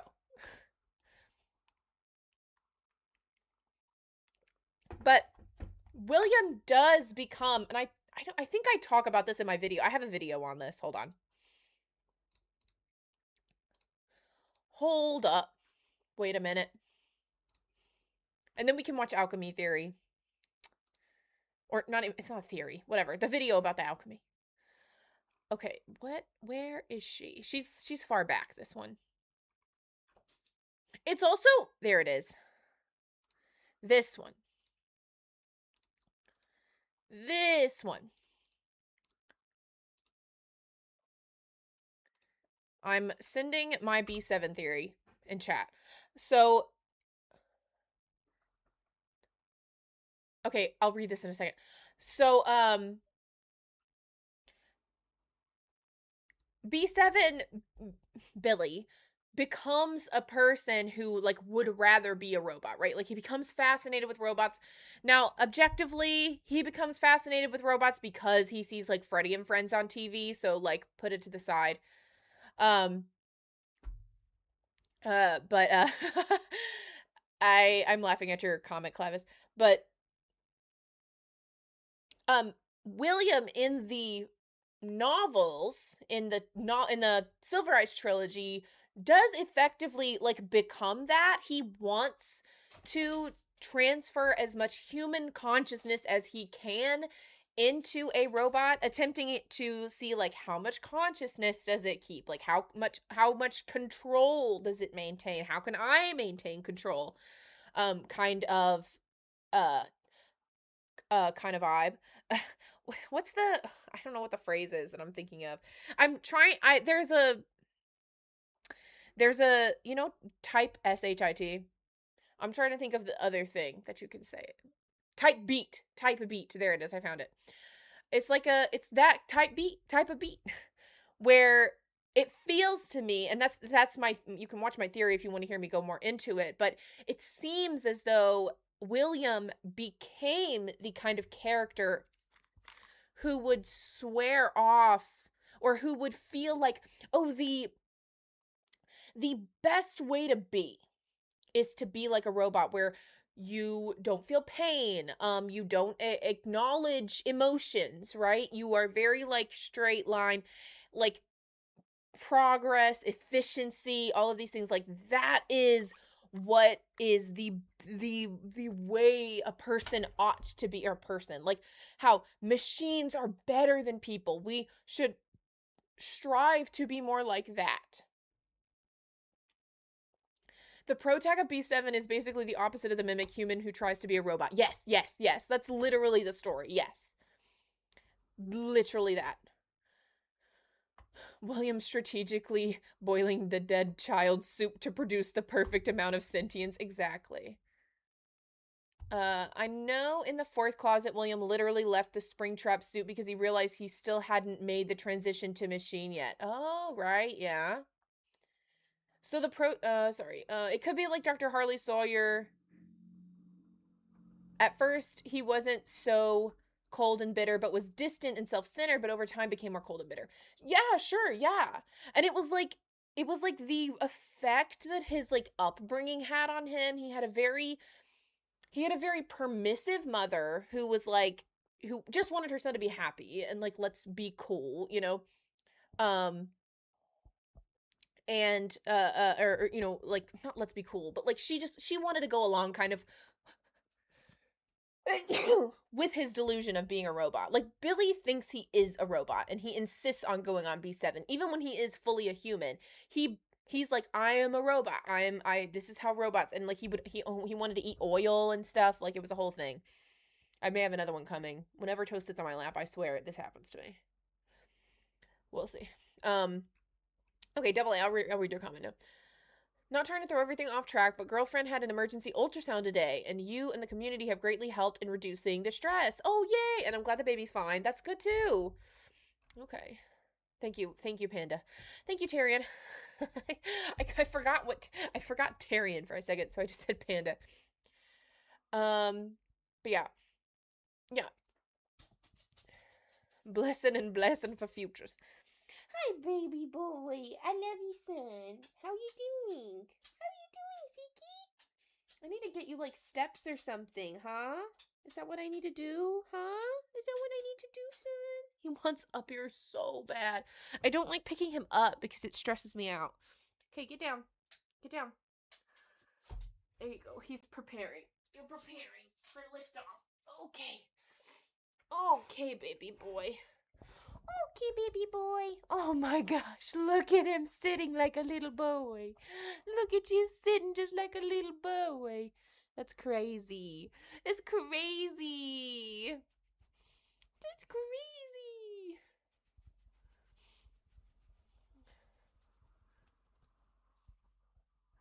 I know, double A. I know. I wish it would just still go. I mean, I know why they did it though, but like, it is what it is. The boy. Zeke's here. Oh, he's a good boy. All of my animals are so hard to show on screen except for Ciabatta, and Ciabatta is the one least likely to come on camera. Because she's just like, she's the more like, you know, off doing her own thing kind of animal. Toast and Zeke are the two, like, clingy babies. You know, what's funny is, like, Ciabatta will be clingy with me sometimes. She'll be, especially when I'm going to the bathroom. When I was in the bathroom, that girl would not leave my side. That's because she's fascinated with the toilet. Weirdo. Anyway. So, yeah. Anyway. Sorry. My point, very briefly. B7 shows Billy the child having a permissive parent in his mom and a very strict and inflexible parent. I believe, like, even spoilers for B7, but honestly, you could skip it. The bathroom is another dimension of infinite water. So true. So she Toast Chaos, Ciabatta Aloof, Zeke boy. So true. So true. That's you, buddy. You're a boy.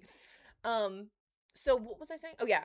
Permissive parent and an evasive or an inflexible parent. And his inflexible parent, his father, I believe even leaves the family entirely over the robot delusion stuff. So I could you can skip B7 too even more. So true. Even though it does have like glitch trap implications. So, I wonder, right? My video goes into the idea of like, I wonder if they are trying to give us some allusion to William's, childhood. Just on the, like, idea of like, he didn't have a present father and his mother maybe was not able to see the monster she was creating in some ways. Now, I hate to say that about the story B7 because then it does start to go like, okay, you're a monster. You know, it starts to get into some implications there, but I'm strictly going off like some narrative parallels and not saying anything disparaging about the trans community. I'm very pro-trans, protect the dolls, trans lives matter, all of that stuff. I love the community. I'm an ally of the trans community. But yeah, anyway.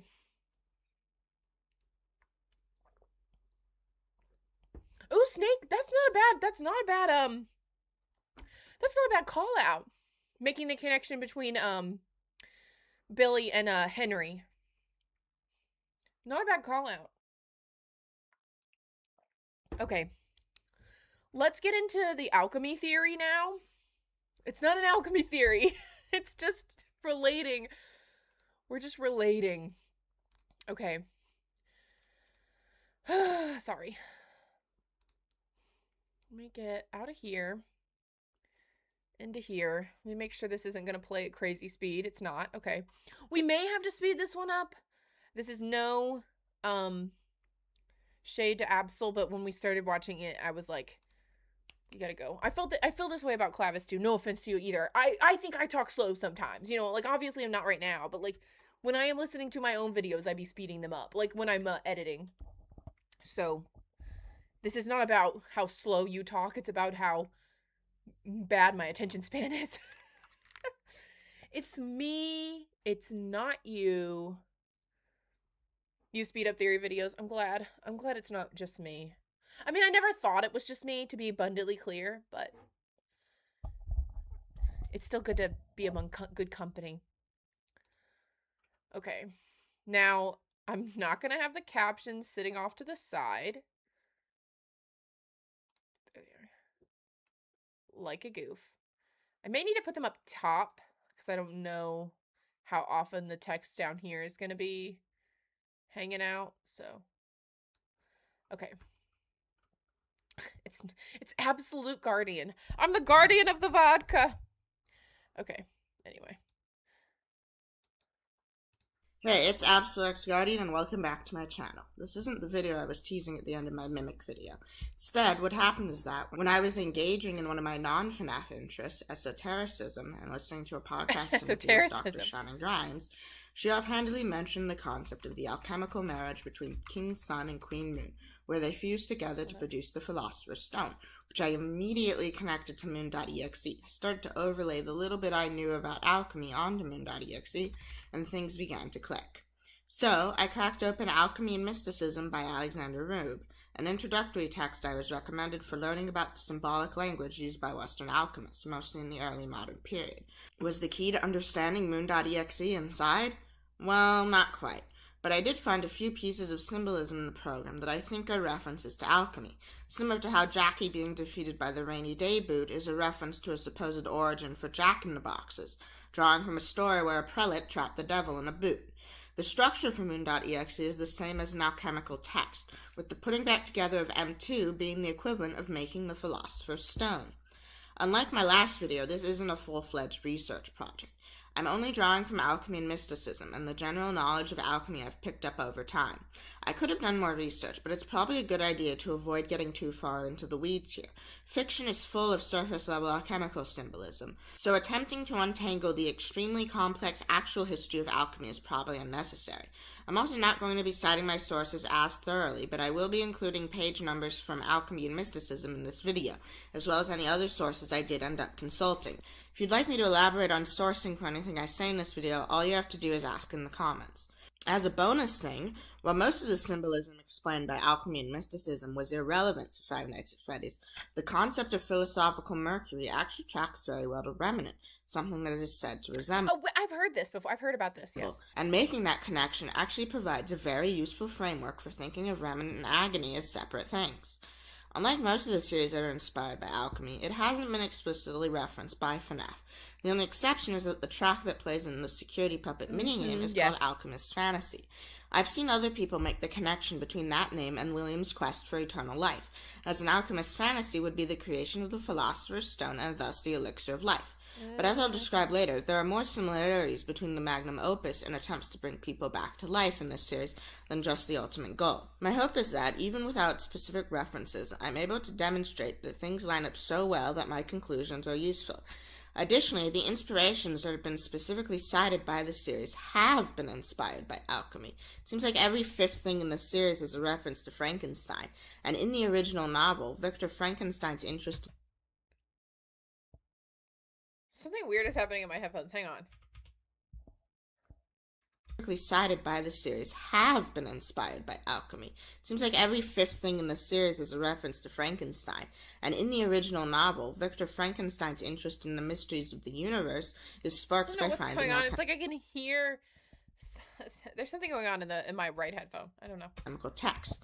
His motivation to find a way to create life is to complete the work that the alchemists couldn't before their tradition was swept away by the scientific revolution. Okay, let's read this. Natural philosophy is the genius that has regulated my fate. I desire, therefore, in this narration to state those facts which led to my predilection for that science. When I was 13 years of age, we all went on a party of pleasure to the baths near Thonon. The inclemency of the weather obliged us to remain a day confined to the inn. In this house, I chanced to find a volume of works of Cornelius Agrippa. I opened it with apathy. The theory which he attempts to demonstrate and the wonderful facts which he relates soon changed this feeling into enthusiasm. A new light seemed to dawn upon my mind, and bounding with joy, I communicated my discovery to my father. My father looked carelessly at the title page of my book and said, "Ah, Cornelius Agrippa, my dear Victor, do not waste your time upon this. It is sad trash."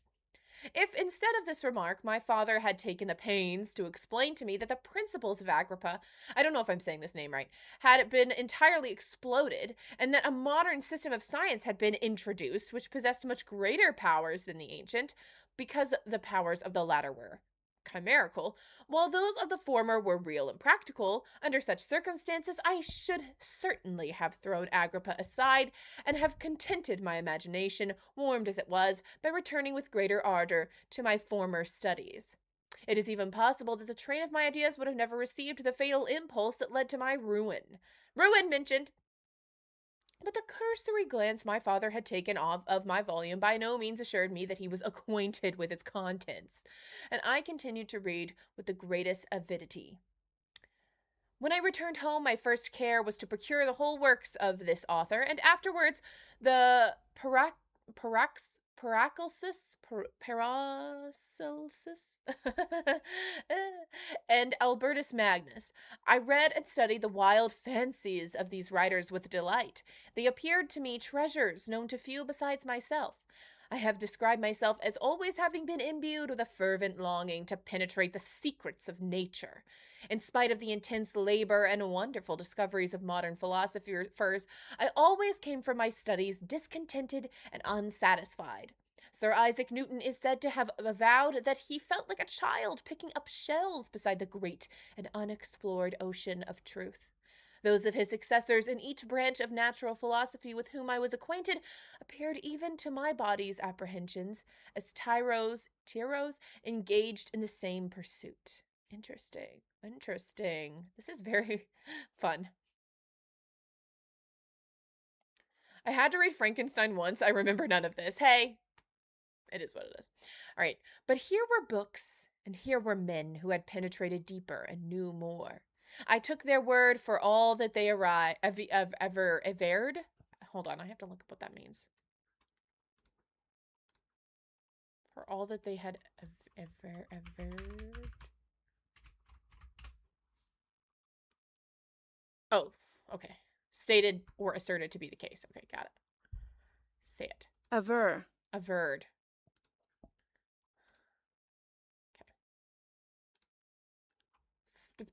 I took their word for all that they averred, and I became their disciple. It may appear strange that such should arise in the 18th century, but while I followed the routine of education in the schools of Geneva, I was, to a great degree, self-taught with regard to my favorite studies. My father was not scientific, and I was left to struggle with a child's blindness, added to a student's thirst for knowledge. Under the guidance of my new preceptors, I entered with the greatest diligence into the search of the philosopher's stone and the elixir of life, but the latter soon obtained my undivided attention. Wealth was an inferior object, but what glory would attend the discovery? If I could banish disease from the human frame and render man invulnerable to any but a violent death. Sorry, as he kicked the microphone with his head. Nor were these my only visions. The raising of ghosts or devils was a promise liberally accorded by my favorite authors, the fulfillment of which I most eagerly sought. And if my incantations were always unsuccessful, I attributed the failure rather to my own inexperience and mistake than to a want of skill or fidelity in my instructors. And thus for a time I was occupied by exploded systems, mingling like an unadept 1,000 contradictory theories, and floundering desperately in a very what? Hold on. Once again. Okay. A swamp. Okay.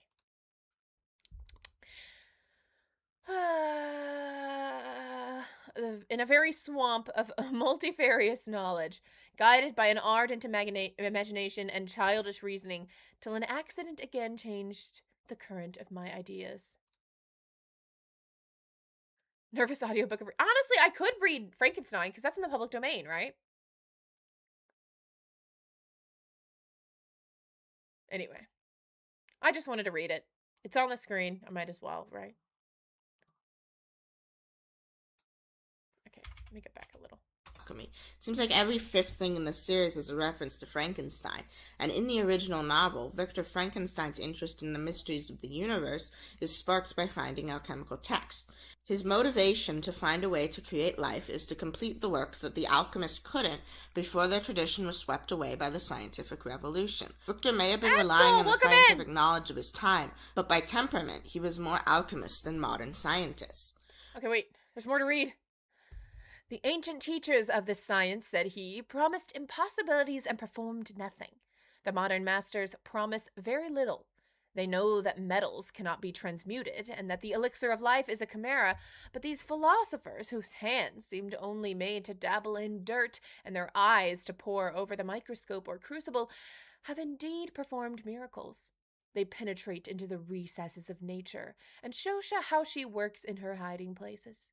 They ascend into the heavens, they have discovered how the blood circulates, and the nature of the air we breathe. They have acquired new and almost unlimited powers. They can command the thunder of heaven, mimic mentioned, the earthquake, and even mock the invisible world with its own shadows. Shadow animatronics mentioned as well. Such were the professor's words, rather let me say such the words of the fates, and announced to destroy me. There we go. As he went on, I felt as if my soul were grappling with a palpable enemy. One by one, the various keys were touched, which formed the mechanism of my being. Chord after chord was sounded, and soon my mind was filled with one thought, one conception, one purpose. So much has been done, exclaimed the soul of Frankenstein. More, far more will I achieve.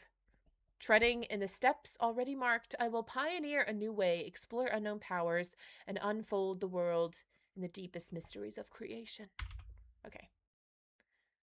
Oh, I even missed one. Okay, I'll read this one too. I replied in the affirmative. Every minute, continued I don't actually know how to pronounce it. With warmth. Every instant that you have wasted on those books is utterly and entirely lost. You have burdened your memory with exploded systems and useless names. Good God, in what desert land have you lived, where no one was kind enough to inform you that these fancies, which you have so greedily imbibed, are 1,000 years old and are as musty as they are ancient? I little expected in this enlightened and scientific age to find a disciple of Albertus Magnus and Paracelsus. Sorry. My dear sir, you must begin your studies entirely anew. M here is short for Monsieur. Okay, fair enough. Thank you. Sorry. I'm an idiot. Clavis, thank you for citing me. I was watching your videos today, but then I spent all this time theory crafting with Maury, so I haven't even finished part 1. Oh. Maury, you're back! Yeah, we were talking about it. Oh, here. I'll just bring it back up. We were talking about how the portraits of Fiona and Edwin has a yellow background and Fiona has a blue background, and how Clavis's whole thing is that Fiona represents the sun. Well, I mean, most people's thing is Fiona represents the sun or whatever, or the sun represents Fiona and the moon represents Edwin, but their backgrounds are switched, yin and yang. So it's like Edwin with a yellow background and then Fiona with a blue background in their portraits in Secret of the Mimic. Oh, this is a whole thing. Yeah, so anyway. Sorry for yapping reading Frankenstein, but I couldn't help myself. All right. Let me go. We'll just read this. Listen to this interest again. in the mysteries of the universe is sparked by finding alchemical texts. Yes. His motivation to find a way to create life is to complete the work that the alchemists couldn't before their tradition was swept away by the scientific revolution. Victor may have been relying on the scientific knowledge of his time, but by temperament, he was more alchemist than modern scientists. We also have Emanuel Swedenborg, who was the first modern thinker to propose the idea that the soul was a physical substance, inspired by the alchemical theories of a few centuries previously. His idea of a vital fluid was later picked up by 19th century spiritualists in the New Age movement. What he proposes is literally what Remnant is. The field is a concept taken wholesale. Hey, the field! The field! We're talking about the field! Literally making a video about Sun and Moon and all that at present. Nice! Okay! I'm the field guy. Let's go. From the New Age pseudoscience of quantum mysticism. It is the great grandchild of alchemy, drawing from traditions inspired by alchemy, such as those aforementioned 19th century spiritualists and Jungian psychology. I have read the works of Lynn McTaggart, books which almost certainly directly inspired FNAF. As an aside, the only reason I haven't made a video on them is that there is so much potentially relevant information, I have no idea how to organize one. The way she talks about things, especially when she rails against mainstream science for having... Okay, hold on, sorry. This revolution in scientific thinking also promised to give us back a sense of optimism, something that has been stripped out of our sense of ourselves with an arid vision of 20th century philosophy largely derived from the views espoused by science. Okay, I love that.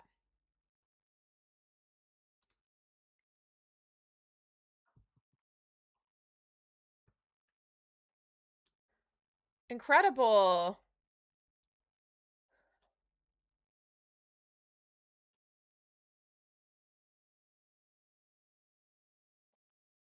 Incredible. Incredible, Absol. Incredible. This is so exciting.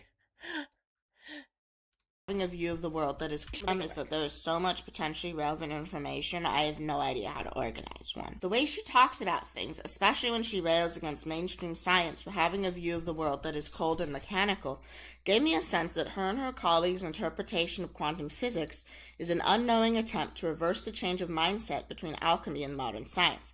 I don't know what you called science fiction based on imagining what would happen if pseudoscience was real, but whatever it is, both quantum mysticism and alchemy are examples of it.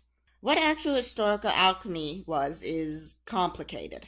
This is a tradition that lasted for and evolved. I don't know what, Absol, I don't know what you, use to edit with or record on. And I'm not, this is not me making a dig at you. I'm just, this is me informing you. When you listen to it in your headphones, it's like there is, a whisper of your voice that, travels between, channels, audio channels. And it is like I'm being haunted by you in the video while I'm trying to watch it. I don't know how to, I can't show you what I mean, but I don't know if it's just your breaths or something, but it's I can hear it going from ear to ear, and it's so, it's so weird. I'm just informing you. It's not distracting really. Well, it is a little bit distracting, but that's a me problem. A new compressor, perhaps. Man, I can't tell you how to solve the problem, but I just want to try listening to it with some, maybe just earbuds won't work, but these aren't fancy headphones, but anyway. I just had to tell you because I heard it in here earlier, and then it's now it's over here. Alchemy is complicated.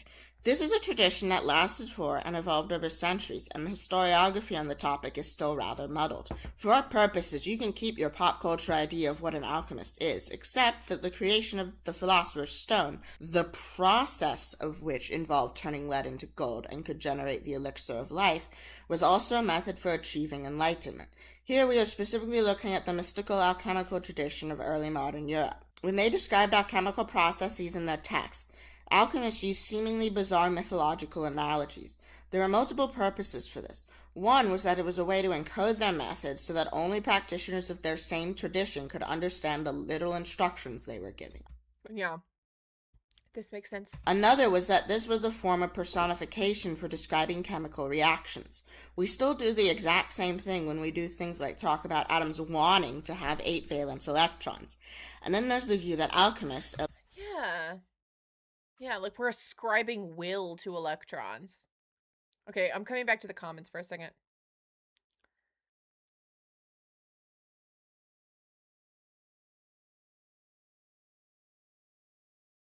Both he and Fiona have bits of purple. Their portraits with the yellow and blue backgrounds. Interesting. The expectations of what alchemy is on a cultural level is just as important as what it actually is in media. Unless it's Pokemon. Oh, man.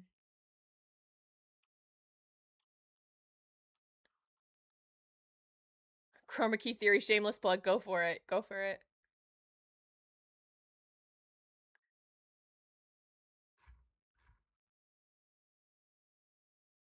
All right, sorry.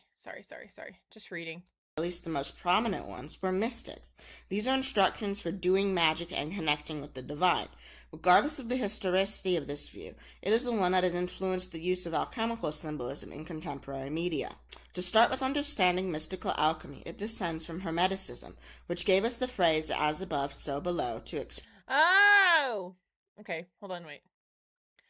There was hardly a single alchemist in either the laboratory or the speculative mystical camp who was not prepared to bring his discoveries into line with the solemn and verbatim message of these 12 theses.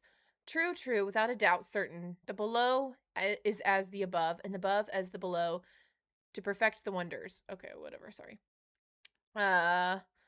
Protect the wonders of the one. Oh, I see where you said 8, 9. Perfect the wonders of the one. And as all things came from the one, from the meditation of the one, so all things are born from this one by adaptation. Its father is the sun, its mother is the moon, and the wind carries it in its belly. Its nurse is the earth. It is the father of all the wonders of the whole world. Its power is perfect when it is transformed into earth. Separate the earth from fire, and the subtle from the gross, cautiously and judiciously. It ascends from the earth to heaven, and then returns back to earth, so that it receives the power of the upper and the lower. Thus you will possess the brightness of the whole world, and the darkness will flee you. This is the force of all forces, for it overcomes all that is subtle and penetrates solid things. Thus was the world created. From this wonderful adaptations are effected, and the means are given here. And Hermes Trismegistus is my name, because I possess the 3 parts of the wisdom of the whole world. Okay. Let me go back and listen again with now the use of alchemical symbolism in contemporary media. To start with understanding mystical alchemy, it descends from Hermeticism, which gave us the phrase as above, so below, to explain how the spiritual and the physical worlds mirror each other. Or, to put it another way, everything that happens out there has an effect here. Alchemy is also based on Neoplatonism and monism. Okay. The Neoplatonists took the various diverging concepts that their master had put forward. Heavily simplified. Okay, Toast wants me to just listen to the video and get on with it. Alchemy is also based on Neoplatonism. Neoplatonists took the various diverging concepts that their masters had put forward dialectically in his dialogues and poured them into the tight corset of tiered pyramid-shaped world orders. Like a descending scale of creation, the universe overflows from the uppermost one, the good, its intervals following the harmonic laws, linked with the name of the philosopher Pythagoras, 6th century BC, and his doctrine of the music of the spheres. The inner discord of the Gnostics was unknown to them. Between the 2 poles of Plato's philosophy, the static and immortal world of the celestial forms, and the moving and transient world of their likeness on earth, they inserted a series of mediating authorities. Okay. Gnostics mention. All right. Monism. To heavily simplify this, Neoplatonism posits the existence of the One, an indescribable source of all reality and knowledge. When believed by those who are also of an Abrahamic religion, the One is the answer to the question of where God comes from. Ultimately, the mundane and spiritual, the physical and mental, all are of one original nature. By studying away by the oh my god, Toast. By finding alchemical texts. What did you do? His motivation to be a character who is perhaps the topic is child. My greatest apologies. Toast just like hit the keyboard. Where were we? Was also a method for achieving enlightenment. All reality is equal and knowledge. Plato happens out there. To heavily describable source of all reality and knowledge. When believed by those who are also of an Abrahamic religion, the One is the answer to the question of where God comes from. Ultimately, the mundane and spiritual, the physical and mental, all are of one original nature. By studying philosophy and mysticism, one could become closer to the one. This was the enlightenment that was achieved by making a philosopher's stone. This is essentially what Oh, okay. field is, especially when described by Lynn McTaggart. Okay. Lynn McTaggart. We were doing really well in the captions for a while. Okay. The 0-point field is a repository of all fields and all ground energy states and all virtual particles, a field of fields. Every exchange of every virtual particle radiates energy. The 0-point energy in any one particular transaction in an electromagnetic field is unimaginably tiny, half a photon's worth. But if you add up all the particles of all the varieties in the universe, constantly popping in and out of being, you come up with a vast, inexhaustible energy source, equal to or greater than the energy density in an atomic nucleus. This is like one of the things where I'm like, this is like one of the reasons Remnantplex is taking so long, and I'm just not going to even elaborate, okay? I love that you guys are just talking about colors. I mean, of course you are, for obvious reasons, but it's just funny. Philosopher's Stone. This is essentially what the field is, especially when described by Lynn McTaggart. Viewing Moon.exe with the lens of it being an occult text is the journey the POV character, who is perhaps even M2 himself, takes to set M2 into a David-only state, removing the disharmony causing him to kill everyone. Turning base metals into gold brought them closer to the One, putting them back together in a way. The creation of the Philosopher's Stone was achieved by combining opposites, personified by the marriage and fusion of King's Sun and... Please don't age restrict this video. This is so funny because I went through this same issue when I was covering Amanda the Adventurer, because the art that's on the wall, the Amanda the Adventurer devs, Mingled Mall, they censored the art in their depictions of it, like when you're playing the game, but the actual photos aren't censored, and I was like so like over it because I was just like, God, it's just drawings. But yeah. So I hope they did an age restrict your video. Queen Moon to create the personified by the marriage and fusion of King's Sun and Queen Moon to create the androgynous Rebus, which is exactly what happens in Moon.exe. It is! I live for that connection. I love that. In this framework, every single thing we do in Moon.exe affects something in the flip side. We simply have to decode the symbolism. Turning M2 into David also fulfills pop culture's most prominent idea of the purpose of the Philosopher's Stone, providing eternal life. By completing Moon.exe, at the very least from M1's perspective, we have brought David perfectly... Shout out to Baby Zone. Shout out to Baby Zone. Back from the dead. One set of instructions for the magnum opus even uses the imagery of the pelican bringing its dead young, which represent the base metals, back to life to represent one of the steps. Being able to cheat death is also William's ultimate goal with his Remnant experiments. Right. Wait, but everything I just said is already the fandom consensus about how Moon.exe works, which theorists have figured out from actually playing the game. That's the point. The fact that Moon.exe maps so perfectly onto an alchemical text describing the magnum opus provides evidence that we can use alchemical symbolism to draw conclusions about the program. Yes. First piece of alchemical symbolism is on the first screen of the program. Of the planet Mobile hanging above the POV character's bed, only Saturn is actually depicted in detail. As the furthest planet known at the time, Saturn is associated with the most base of metals, lead. The magnum opus is the process of traveling through the celestial bodies recognized by alchemy, starting with Saturn. Saturn is associated with time and thus death. We are starting our journey from death in Saturn's realm, from a profane world ruled by death to one of eternal life. The fact that there are only 4 indistinct planets is also consistent with alchemy. 5 planets total. Earth wasn't a celestial body, and Neptune, Uranus, and Pluto had yet to be discovered. Sun and Moon were also celestial bodies, but those... Alchemy is metal AF is killing me. are accounted for within Moon.exe. So, the 4 celestial bodies, but those are accounted for within Moon.exe. Okay. So, the 4 indistinct planets are Venus, Mercury, Mars, and Jupiter. I couldn't... Making Jupiter smaller than Saturn is crazy, but I can get on board, you know? think of a way to get to that number when starting from an actual 1970s 9-planet solar system model. Unfortunately, I couldn't figure out a way to divide Moon.exe into any of the presented steps of the magnum opus in Alchemy and Mysticism, not the 12 astrological signs, the 4 colors, or the 7 celestial bodies, which just reinforces the idea that the bulk of the symbolism is FNAF specific. The next symbolic connection I've made is more tenuous. One of the primary sources included in Alchemy and Mysticism describes under the ground as where base metals mature towards perfection, with mines being a kind of womb of the world. The same source also presents the sun and moon as givers of life. The cave is where we put the statue of Moon back together, rebirthing it, and then are possibly reborn. Hey, we were talking about how the cave is like a rebirthing place.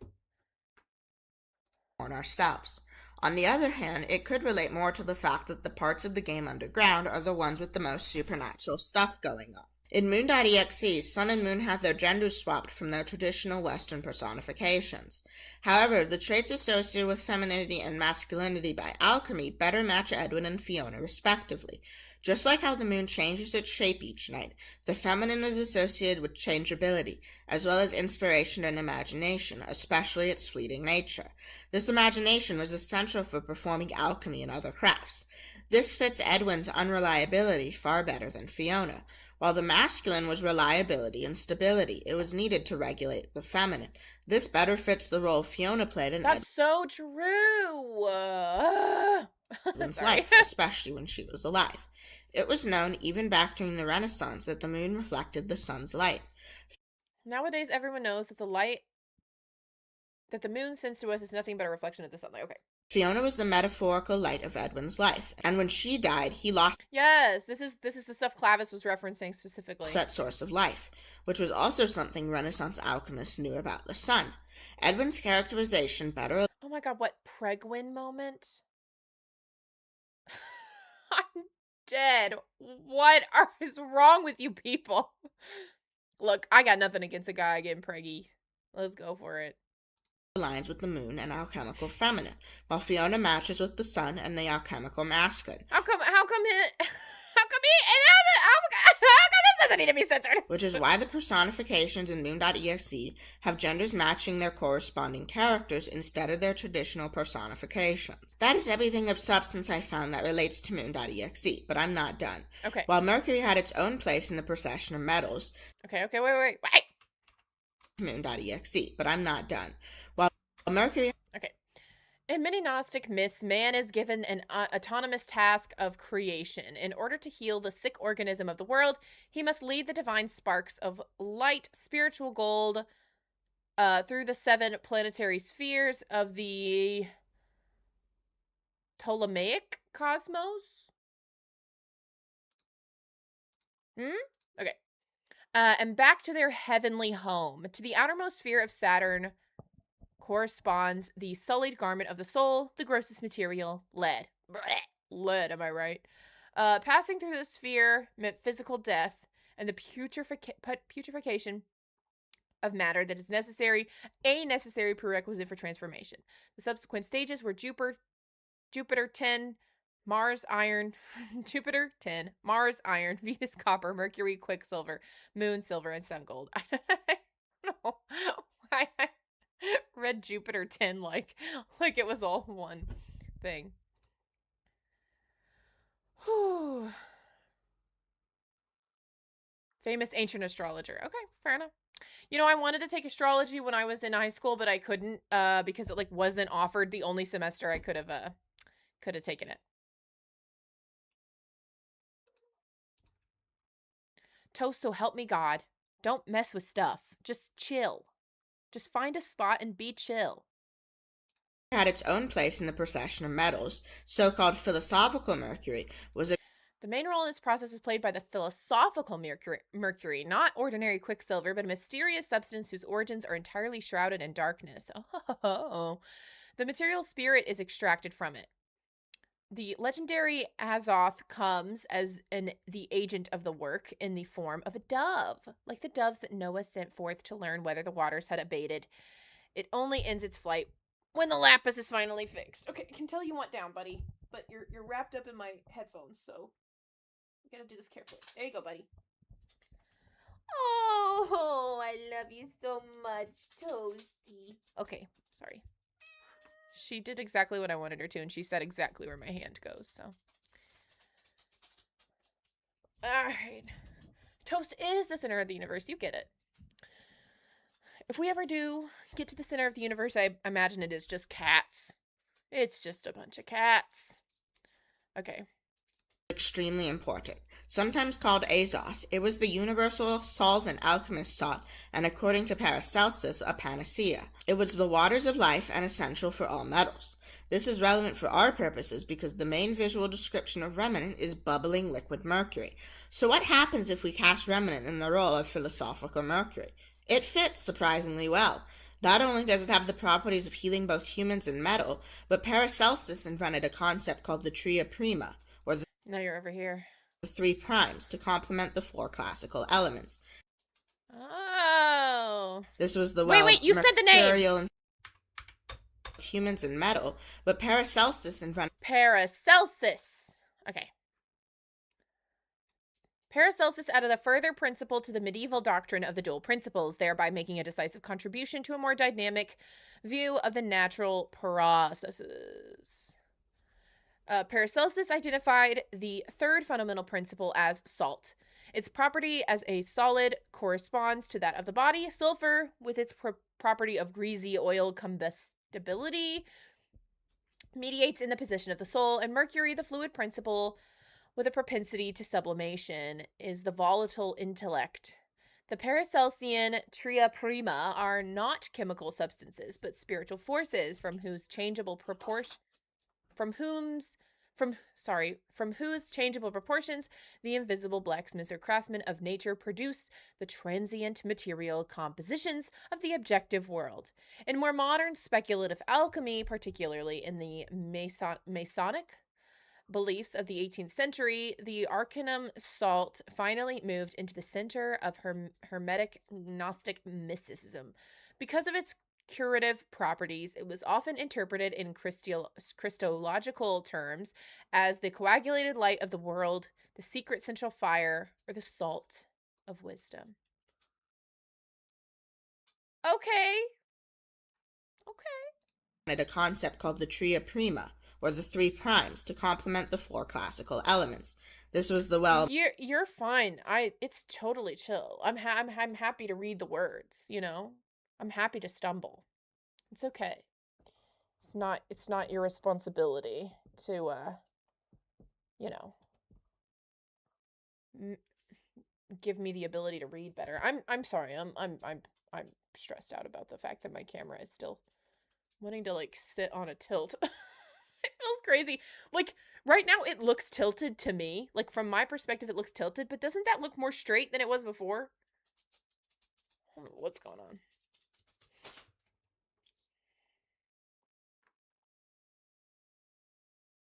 Chatticus Finch is crazy. Big words to conquer. Yes. I like that. I like that much better. No, I'm here for it.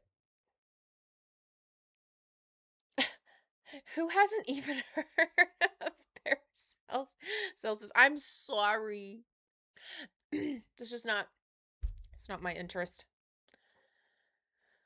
Whew. Okay. Well, Absol, thank goodness you're here. Mercury, or the 3 primes, to complement the 4 classical elements. This was the mercurial and feminine mercury, the combustible and masculine sulfur, and the solid salt. This was also mapped onto people. Salt corresponded to the body, mercury the mind, sometimes translated as spirit, the source of higher reason and imagination, and sulfur the soul, the seat of emotions. In FNAF specifically, both Remnant and Agony contain memory and thus some of the self. But under this, Remnant is a whole consciousness, while Agony is just the echo of emotions. The Monty Within introduces the same idea of split consciousness between hemispheres in a brain, with one being the actual consciousness. While the idea of an AI sounds very unemotional, Kane's main point is assigning it to negative self-talk and pattern recognition, processes that are very much driven by emotion rather than higher reasoning. As a bonus, the Paracelsian view of life is described as a process of destruction by fire, which certainly fits with the rules of Remnant. That's crazy!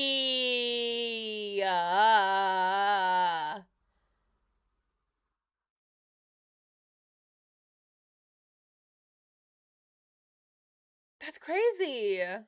I love that. Okay. Additionally, using heat to free the pure elements from raw material is characterized as using fire to set the spiritual free from the mundane. The idea of existence requiring three components is actually something Taggart, the guy— Oh no.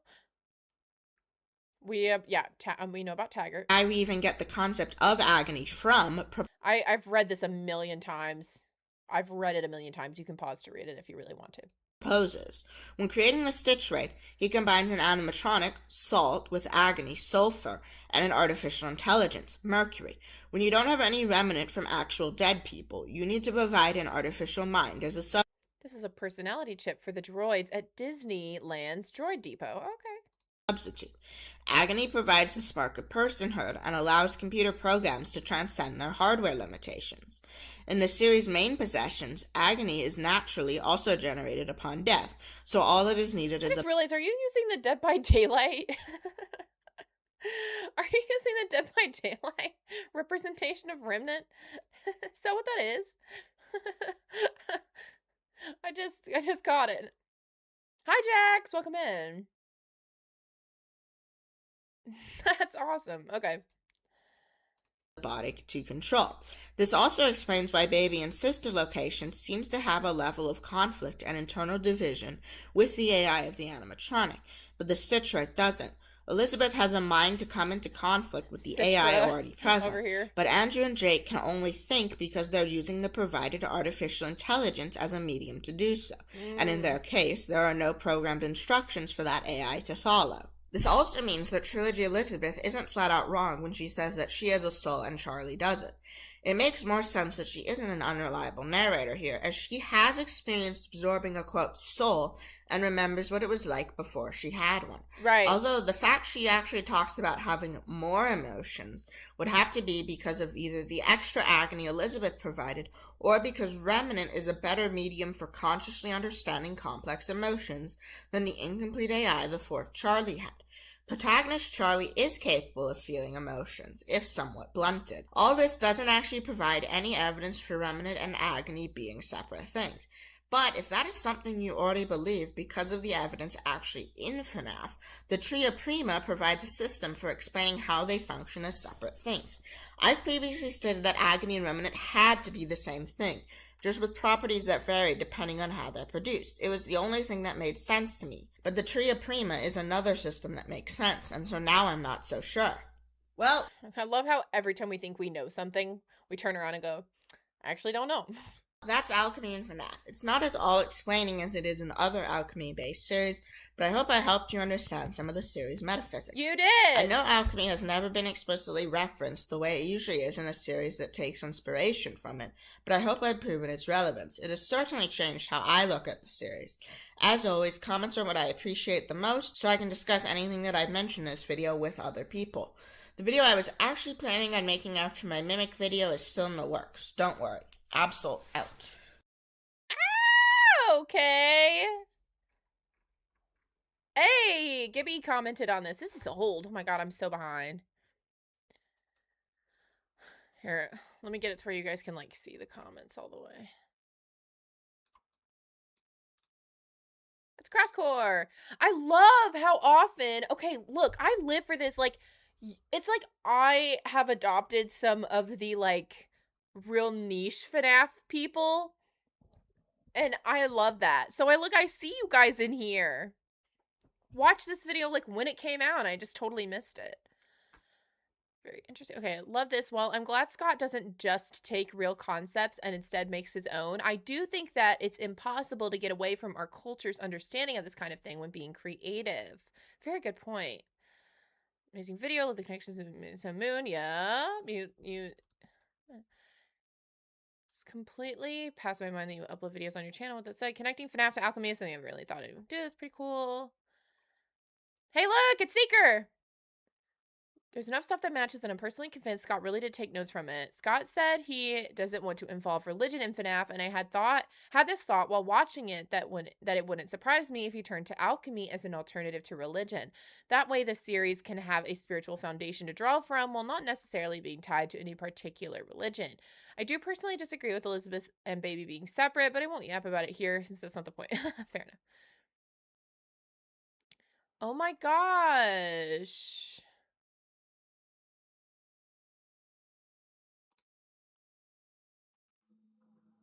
Oh my gosh. Okay.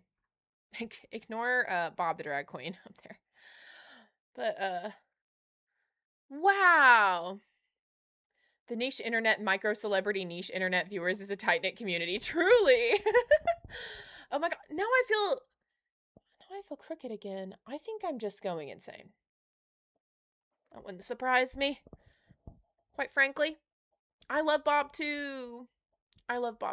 But he's just like in his freaking like what do you call it? He was just in his oh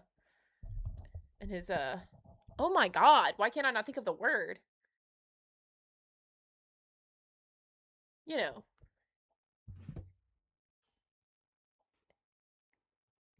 A little undressed. A little underdressed.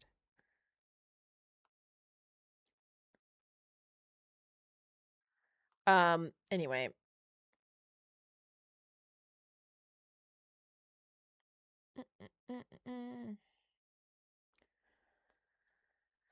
Okay. Okay.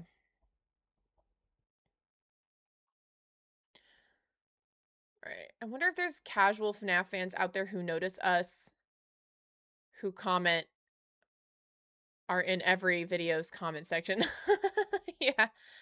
What I find funny is that before Security Breach was released, there was a theory about there being a good and evil in the Pizzaplex related to Sun and Moon. Well, you know, and one thing that I really love about J-Top's interview with, or I guess it's FNAF's interview with J-Top. J-Top's interviewing. Not the one doing the interviewing, but what am I trying to say? It's fascinating to think about the like he said in that interview that there are things in like past FNAF games and stuff like that that won't make sense until later, and it feels like that's the stuff that's like coming to fruition now, right? Like we're getting to that point. Anyone in a T-Dread stream is not a casual fan by default.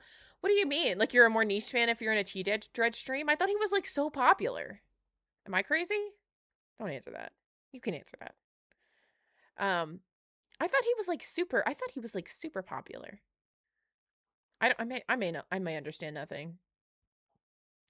Time for a new game to make FNAF 4's messages more concise. Yes.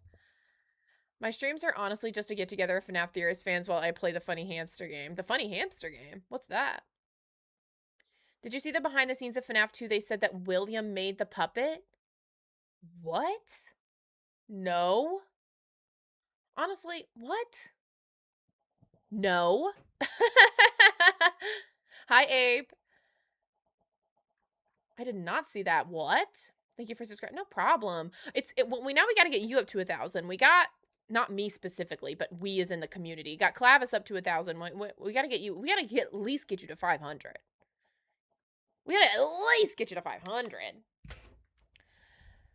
Oh my gosh. I think I'm a FNAF tuber now is your bio starts. That's funny. G-Force? Is that the Funny Hamster game? Those are guinea pigs, you little goober. Disney's G-Force, yeah.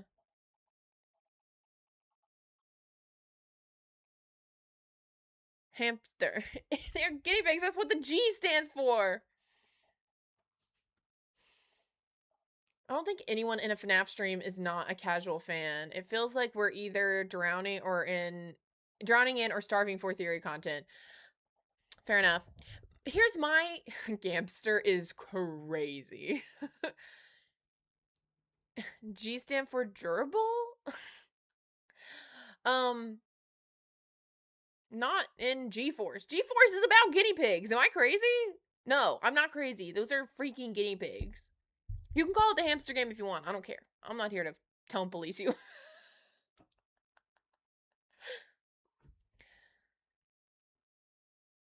You're about to launch a channel on FNAF theories?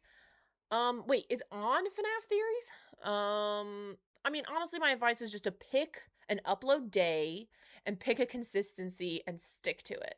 Whatever that is, just stick to it. If it's once a month, do it once a month. If it's once every 2 weeks, do it once every 2 weeks. But pick a day that you upload your videos, pick a time that you upload your videos, and consistently upload on those days and times.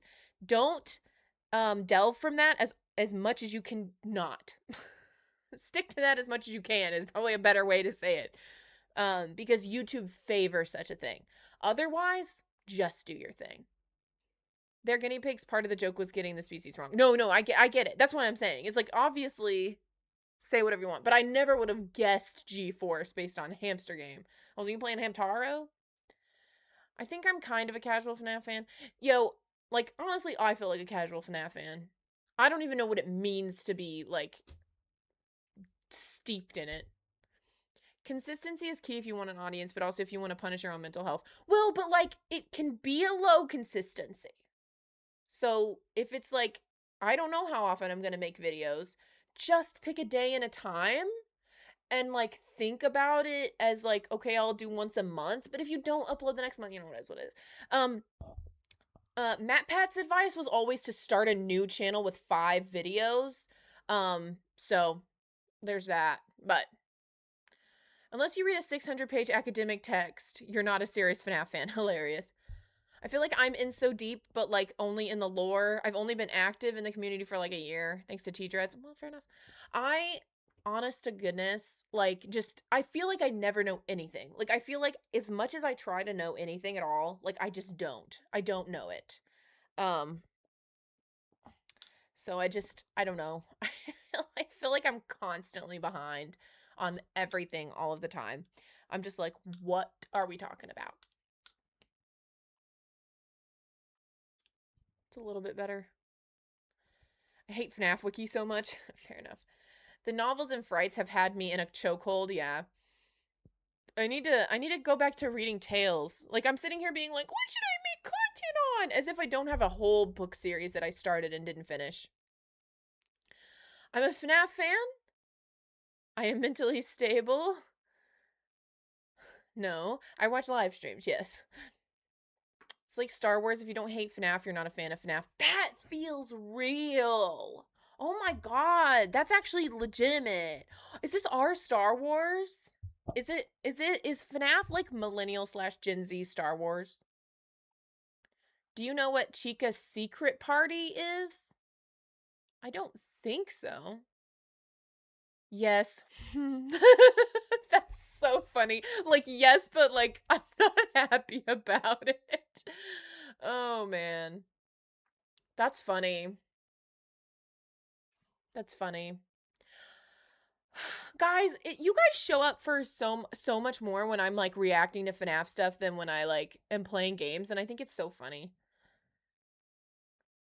Gibby T-Dreads and Unwithered FNAF 2 movie review makes that seem even true. Wait, oh yeah. Dude, okay, like, fair enough. If they make shows based off the books, I can imagine it being like American Horror Stories. Oh, that could be fun. I would think American Horror Story would be hard because like it's an anthology per season, and I would think FNAF, if they did Frights and or Tales, I would think that would work better if it was like anthology per episode, more like Goosebumps. Or Black Mirror. It's either tune into the games, tune into chat, or tune into the video. I can't multitask. Fair enough.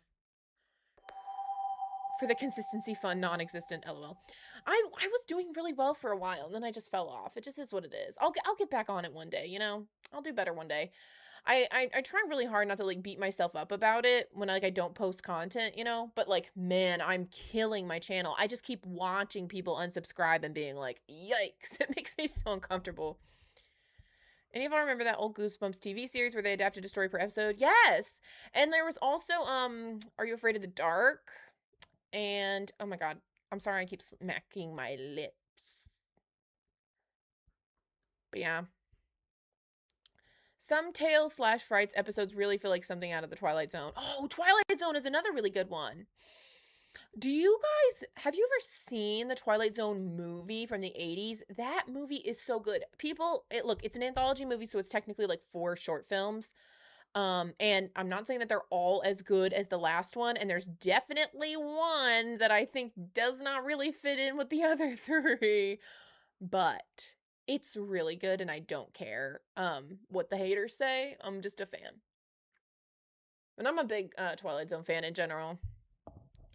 They could go the route of anthology, but I would like something longer and more in-depth storyline that can explore more new things with more detail. I wonder what you could do there.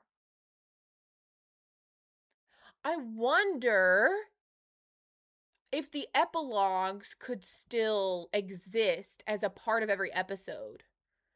Because the anthology episodes could be like, let's say 45 minutes long per. I think that would be enough time to go through like one of the 3 stories in a book. Like, I think that would be plenty of time, 45 minutes. And then the last 15 minutes of program is an epilogue story that continues on. Peacock anthology series of Fazbear Frights and the Stitch line can be the overarching part of the season connecting this. Hey, there you go. Basically, you said what I said. FNAF, but make it a musical. They did that. I'm Rod Sterling, and did that guy just give birth to Springtrap? I know, I don't think we could do all of them. I think you'd have to pick some. I'm Rod Sterling, and I have no idea what just happened. Sea Bunny Fishbowl looking like the fish in the latest The Amazing Digital Circus. No! Oh my god. I hate when people say Five Nights at Freddy's Secret of the Mimic is a Poppy Playtime knockoff. Yeah, well, and it's abundantly... I actually made a video going through why it is not true. Like, you know, oh my god, I can't think. I can't talk. In the Flesh is one of the most important stories. We'd never figure out Pregwin without it.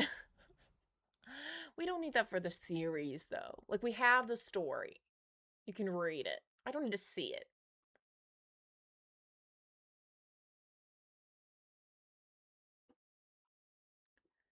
Okay.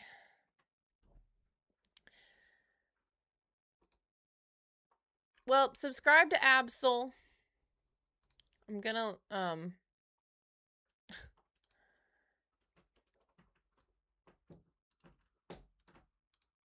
gonna try to get you a link in here. Subscribe to Absol, please. Go there and subscribe, please.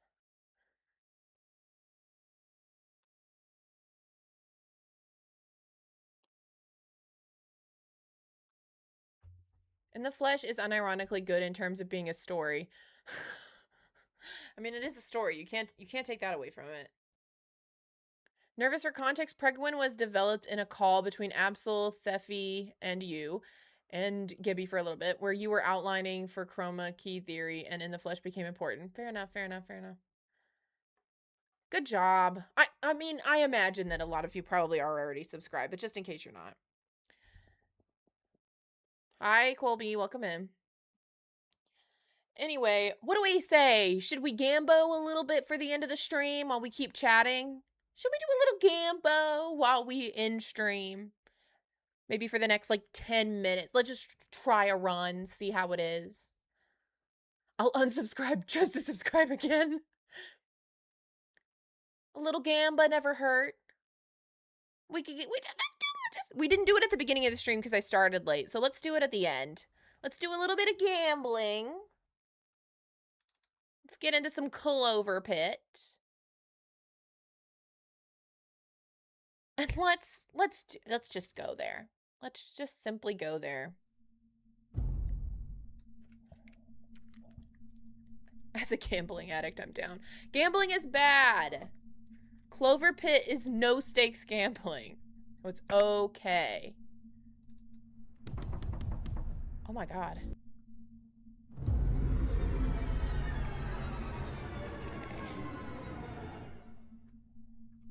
It's alive!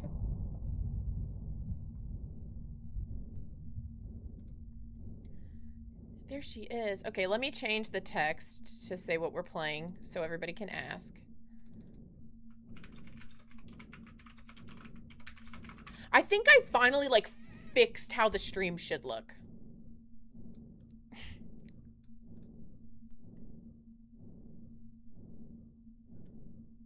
You're bad for even mentioning?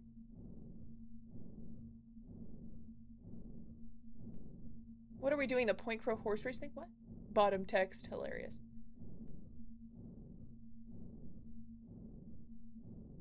Wasted ink. I don't know what you're talking about. I'm sorry if I didn't even notice. If there was something that I said that insinuated that I was upset, I really super wasn't. All right. Let me pull you guys up on my phone, even though my phone is literally at 4% right now. Oh, I bet I can plug it in, actually. Hold on. I'm acting like you guys are freaking out. It's definitely me. What? Okay. View channel. Me. I want to watch me. Eat it up. Eat it up. Eat it up. Eat it up. Eat it up. Eat it up. Eat it up.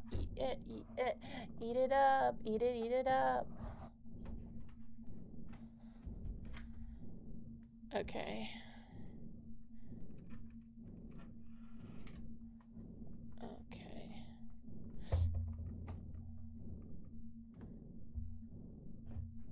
I'm trying to find a place to set the phone so it can also charge, but I can also read chat.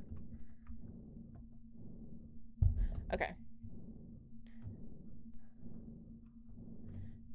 Oh, jokingly wanted to keep Absol's plug. Oh, okay. I completely missed it. I'm so sorry. I just have to tell people what we're playing because otherwise they ask. I mean, they ask anyway, but like they ask way less if I just put it on there. Oh, we can continue the run that we were having last time? I thought... Oh, you can redo seeds. Okay. What were we doing before? We were at the beginning.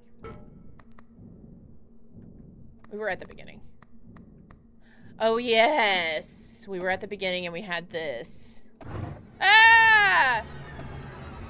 Goes on slot, cannot discard, +5 debt. Is that just how I, like... Oh, it's like I can't use the drawer unless I take on more debt. Is that the vibe? I can throw it away, though.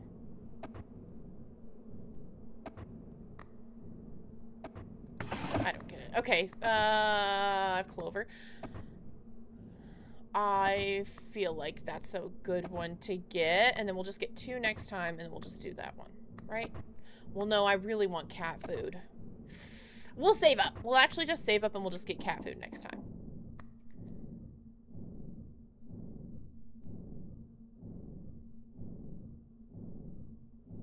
What's the game about? This, you are gambling to pay off a debt, and if you don't pay off the debt, you die. There is clearly some kind of mystery afoot, but we don't super know what it is. This over here has like some text and it's like real, and it's pointed to the Lucky Charms. There's some sort of signed contract or something going on. It says don't trust everyone. There's this mysterious person on the other side of this phone that gives us like buffs or debuffs. It seems we can only drink apple juice or cider or something like, and there's also a recycling bin here that has like what, human remains in it. I don't know. There's completely illegible text as well as some like photographs, pills, cigarettes, etc. So there's like some definitely some lore going on, but I don't super duper know yet. There's also this claw that the game seems to, you know, emphasize, but I don't know why. Okay. Let's do 3 spins so we can get 2 tickets so we can get the cat food. Let's go gambling. Let's go gambling. Oh, girl, the lemon's immediately coming in clutch. You know how we do. You know how we lemon. You know how we lemon. This is how we be lemon. Instead of living. That's the joke I was making. Jeez. Okay, there we go. Oh, and also we can pee and poop in the broken toilet. That's a real thing that we can do. All right, wait, hold on. Let me put some of the debt in here. Okay, we just need 7. Okay. All right.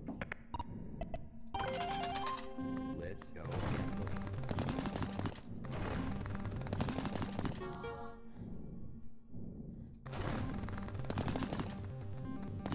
Yes, Absol's here. We just watched their theory. Not their theory, their video about alchemy. Jeez. Okay, diamonds, let's go. This game is my favorite FNAF theory. Okay, we're just ending the stream with some gambling. We can still talk about FNAF. Like, now is the time where we talk about the things that we just learned. This is true, and many people are saying this. I love you guys. All right, I have 1 round left to get up to my goal. We'll go ahead and grab this guy, because why not? Give us some extra luck on these last spins.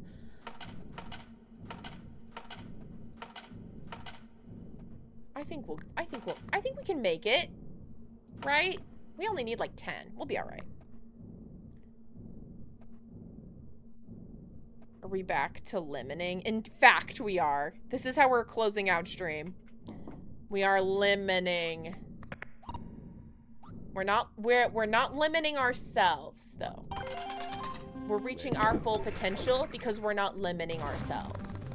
But we believe in the lemon. We trust in the lemon.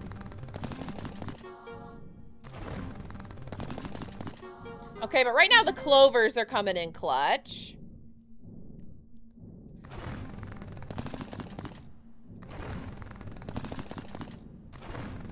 Oh my god, I literally only need 1 more coin to make it to the next round. That was so funny. All right, let's go. We made it, we did it. We're good, we did it. All right, we're depositing our coins. Good job. All right. All right, and my body part was discarded, thank heaven. So now I can use the drawer. By the way, the cost to play the slot machine increases after every deadline. Yes, indeed it does. And the phone is ringing. And the phone is ringing. What's in the drawer now? Is this a diagram of the human brain? Okay. Please don't throw my stuff away. Increase charm space by 1 permanently. I do love that. 7s manifest more often permanently. Not a bad thing. Add the florid trait plus through deadline into a random lucky charm. Ooh, I don't know. We end up getting so many tickets eventually anyway. The phone is ringing. There's an animal in trouble. There's an animal in trouble. There's an animal in trouble somewhere. And it's me. I'm the animal in trouble. What are you? Pterodec. Oh, not bad. Oh, but we can get the train. Extra luck if we're running low. Oh, hey, this one isn't messed up. If you will. Okay, I really want that before we leave at least. I really want that before we leave at least.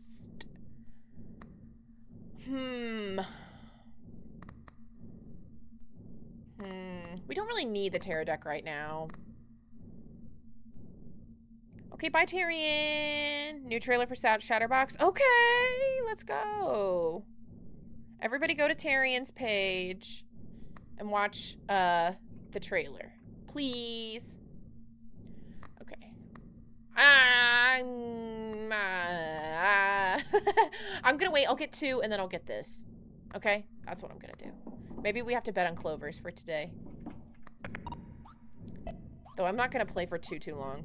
Probably until like 10 o'clock my time, which is in like 12 minutes. Let's go. Okay. Dang, it sucks that we got 4 7s on there, but no,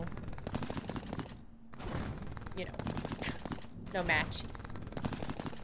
Yikes! We are low on luck today, friends. We are low on luck these days. Maybe I should have waited to use my friend. Oh, look, he recharged. Okay, he's recharging quickly. Okay, now I have 3, and I'm gonna get the clover. That's what I'm gonna do. And then we'll get 1 more ticket, and we'll get that. That's my goal. If I even make it, it's very possible I won't. Okay. Let's go gambling.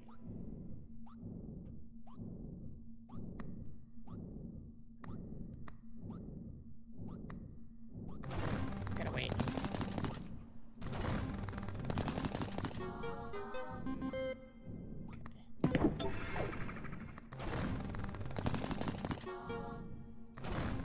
I really might just lose very quickly.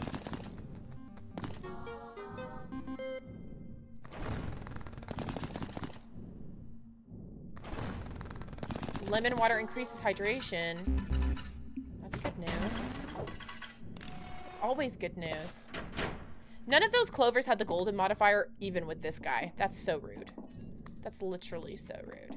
Should I get the train? Or should I save it? Oh wait, I want to get this. I'll get you. Okay. I'm really not doing well, so I very well may just lose. We're not keeping up with inflation here. Okay. We'll just do the 7 spins. We'll just take this, because we'll get 9. Steam's working, so I'm starting my replay through of Secret of the Mimic to look more at the environment. Oh!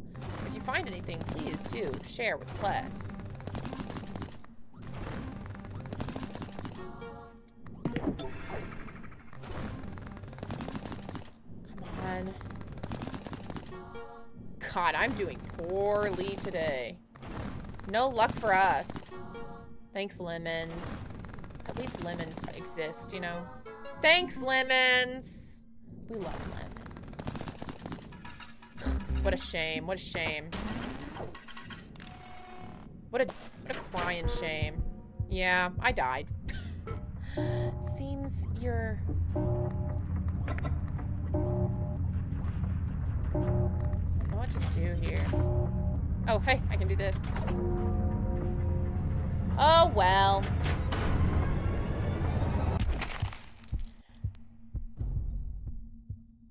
Lemons couldn't save us this time, indeed. Seek interaction between Lucky Charms or die? Fair enough. I didn't really start out with a whole lot. Again. Okay. Well, not again, because we are leaving for the day. But we did a little gambling. Just a little. As a treat. Personal theory is that the slot machine is sentient and gets tired of you not asking permission to gamble, so it throws your game. That's funny. I mean, like, obviously we've struck a deal with somebody. I wonder if we were a gambler in the real world and had, like, some immense debt or something that needed to be paid. And, that is what has, like, gotten us in this mess, so to speak. I feel like I just need a little bit more. But the Frankenstein call out was interesting and the brain call out was interesting. So I wonder, we must be a part of some experiment. I wonder if we like gave over control of our brain in some capacity. I don't know. Yeah, that will be fun to think about in future playthroughs. Well, okay, just a wrap for a little bit. Just about to wrap.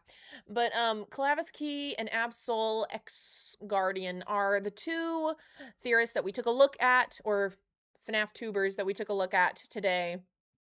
And I love friendship theory. I think it's so cool. I can't wait to see more if there ever is more. It seems like there's a lot of Foxy mysteries that are left to uncover. I don't know if that really has to be a part of friendship theory or can be its own thing, but yeah. And then just getting to listen to that alchemy stuff was really interesting, and I really did love the call out of the 3 like components, having a parallel within the Frights series in relation to Remnant and Agony, Possession, AI, all that good stuff. That was so great. I may listen to that video again just on my own, just to kind of like absorb more of it, because I really love to incorporate that kind of stuff into Remnantplex, because a big part, or Remnantplex 2 Electric Blue Boogaloo, because that is like the whole the sticking point of like trying to get people to understand or go along with Remnantplex, or really like Remnant everything at this point, was it is just the fact that like it's so hard to explain it to people, and it's so hard to make it digestible either, because whenever I try to talk about it, I feel like I sound nuts. So like trying to like get it into more accessible terms is like really helpful. And so just having these sort of jumping off points like that, Absol, if you're still here, you made that easy for me to understand as somebody who like has never delved into like alchemic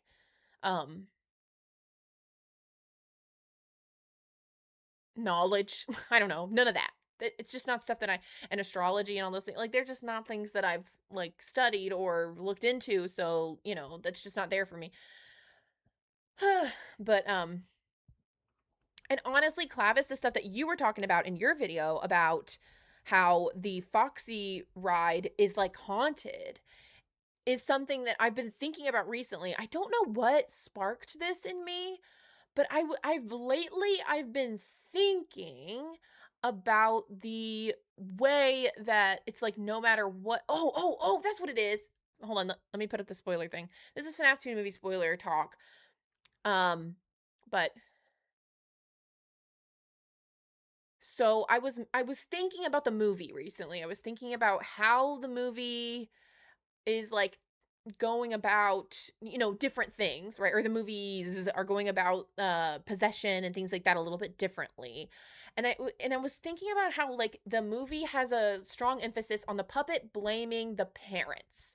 The puppet blames the parents. It's not that she blames William Afton, it's that she blames the parents, the people who did nothing, who stood by.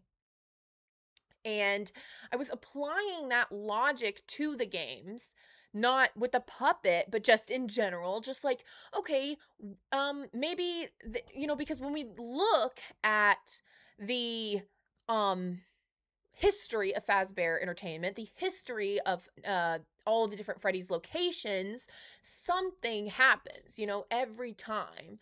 And the prevailing narrative, of course, is that Fazbear Entertainment is just greedy, and they're going to keep coming back, and they're going to keep cutting costs, and so on and so forth. And all of that is totally, like, valid, right? And not even incorrect, necessarily. But the other thing that I was thinking about from the perspective of Tales from the Pizzaplex is that David, or at least M2, whether you think David possesses the mimic or not in the Tales from the Pizzaplex, I do. But if you believe that, then David almost kind of does the same thing, or sorry, the mimic in the Tales from the Pizzaplex kind of does the same thing with Edwin, where it's like, well, and just in general, in the Pizzaplex, it almost seems like the mimic is kind of like seeding out things and destroying what it considers like the problem or whatever, right? Even if they are kind of innocent or whatever. But I like that's a loose thread that I'm still like working on. But yeah, Fiona is sabotaging, right? Like there's, and it may not even be necessarily intentional. It depends on how you look at things. See, come here. It depends on how you look at the everything. But yeah, the idea that it's like, instead of blaming just the parents, it's like, I blame the company. I blame, like, no, FNAF must die. Like, or sorry, Freddy's must die. Wherever it appears, it must die. And that may be a sort of like, ghosts get caught in the loop of their death, and so these events repeat because of the, you know, possession or whatever. Or it could be more intentional about, like, no, I just, like, anywhere the Fazbear Entertainment moniker exists, it's like these spirits or the agony or whatever is seeking out that spot and being like, no. And if you are, and it considers you evil, even if you are innocent, if you are there, if you are a part of it, you know, if you are giving into it, if you are supportive of it, if you work there, it's like, it's, you know what I'm trying to say? Like, this is all, I sound crazy the way I'm trying to describe this, but this is the stuff that's been floating around in my head. And both of those videos, just interestingly enough, just kind of like really help that, you know, in my head, like, make sense. If both are true, it would mean the ghost kids are targeting even their own parents, which is pretty gnarly. So real. So real. Me, every time a new game releases, FNAF must die. The idea of ghost kids targeting parents in the games reminded me of the theory that Jeremy and Fritz are the guards. Oh, the guards are the dads of the respective MCI kids. Yeah. Sorry, I read your comments in the wrong order. But yeah, basically, honestly, like, I have so much stuff going on up here, and it really stinks that, like, I struggle so much to put it on paper. We're done with FNAF 2 spoilers now. Well, at least I'm done talking about them. But, gosh, I don't know. I just struggle with getting the things down on paper is basically, you know, the thing. But yeah, it just feels to me that, and there's a number of things, it could be a number of things, but like, it could be like a sort of mixture between, like, Fazbear Entertainment continues to use Remnant because it's a cheap power source, but that ultimately always ends in the demise of Five Nights at Freddy's or wherever Freddy's location, because the agony / Remnant or whatever, like that, those emotions take over and ultimately become vindictive against the place itself. Hope that makes sense.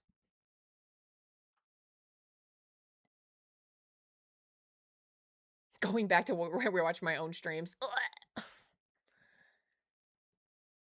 Children's Life Force being a cheap power source is wild, but it's the plot of Monsters, Inc., so it's not like it's new. It's not like this is, like, unique or something to Five Nights at Freddy's even. It's just like, okay, my light is, like, dim. Do we, like, feel like I feel dim. Okay, my camera is definitely twisted now. All right, anyway, I gotta go. I gotta get out of here. I'm getting out of here. Eat zucchini. Sorry, I'm in my K-pop era, guys. I can't get it out of my head. Cat's Eye is not a K-pop group, but just the vibes. There's so much to find in one's own stream of consciousness that you can get onto paper when you're missing it. Fair enough, fair enough. Maybe one of my productivity streams should just be a stream of consciousness thing, and I, like, just write down things that make sense to me in the moment. All right. Thank you all so much for being here. Thank you to Clavis and Absol for being creators and doing things and putting out content for me to react to. I will be back on Wednesday, I believe. Make sure there's nothing crazy going on Wednesday. No, I don't think so. And I don't know what we'll do. I don't know. But we'll start with Clover Pit, I'm sure, because I'm just addicted. Can't get enough. And man, y'all, countdown to the new Cult of the Lamb DLC is here, so we may be doing some Cult of the Lamb streams just to ramp up to that. So I will see you all then. Have a good night. Thank you so much, everybody. Thank you to everybody who donated, who super chatted, who gifted memberships. Jax, it was good to see you. I know you don't always get to be here. And everybody else, Hannah, Joshua, I'm Speedy, Wasted Ink, Seeker of Comfiness, Evan Wants Jam, Double A, Carnish, Watch This Space, everybody, all of you. All right. Okay, bye. Okay, bye. I gotta take Zeke out. He's ready. Okay.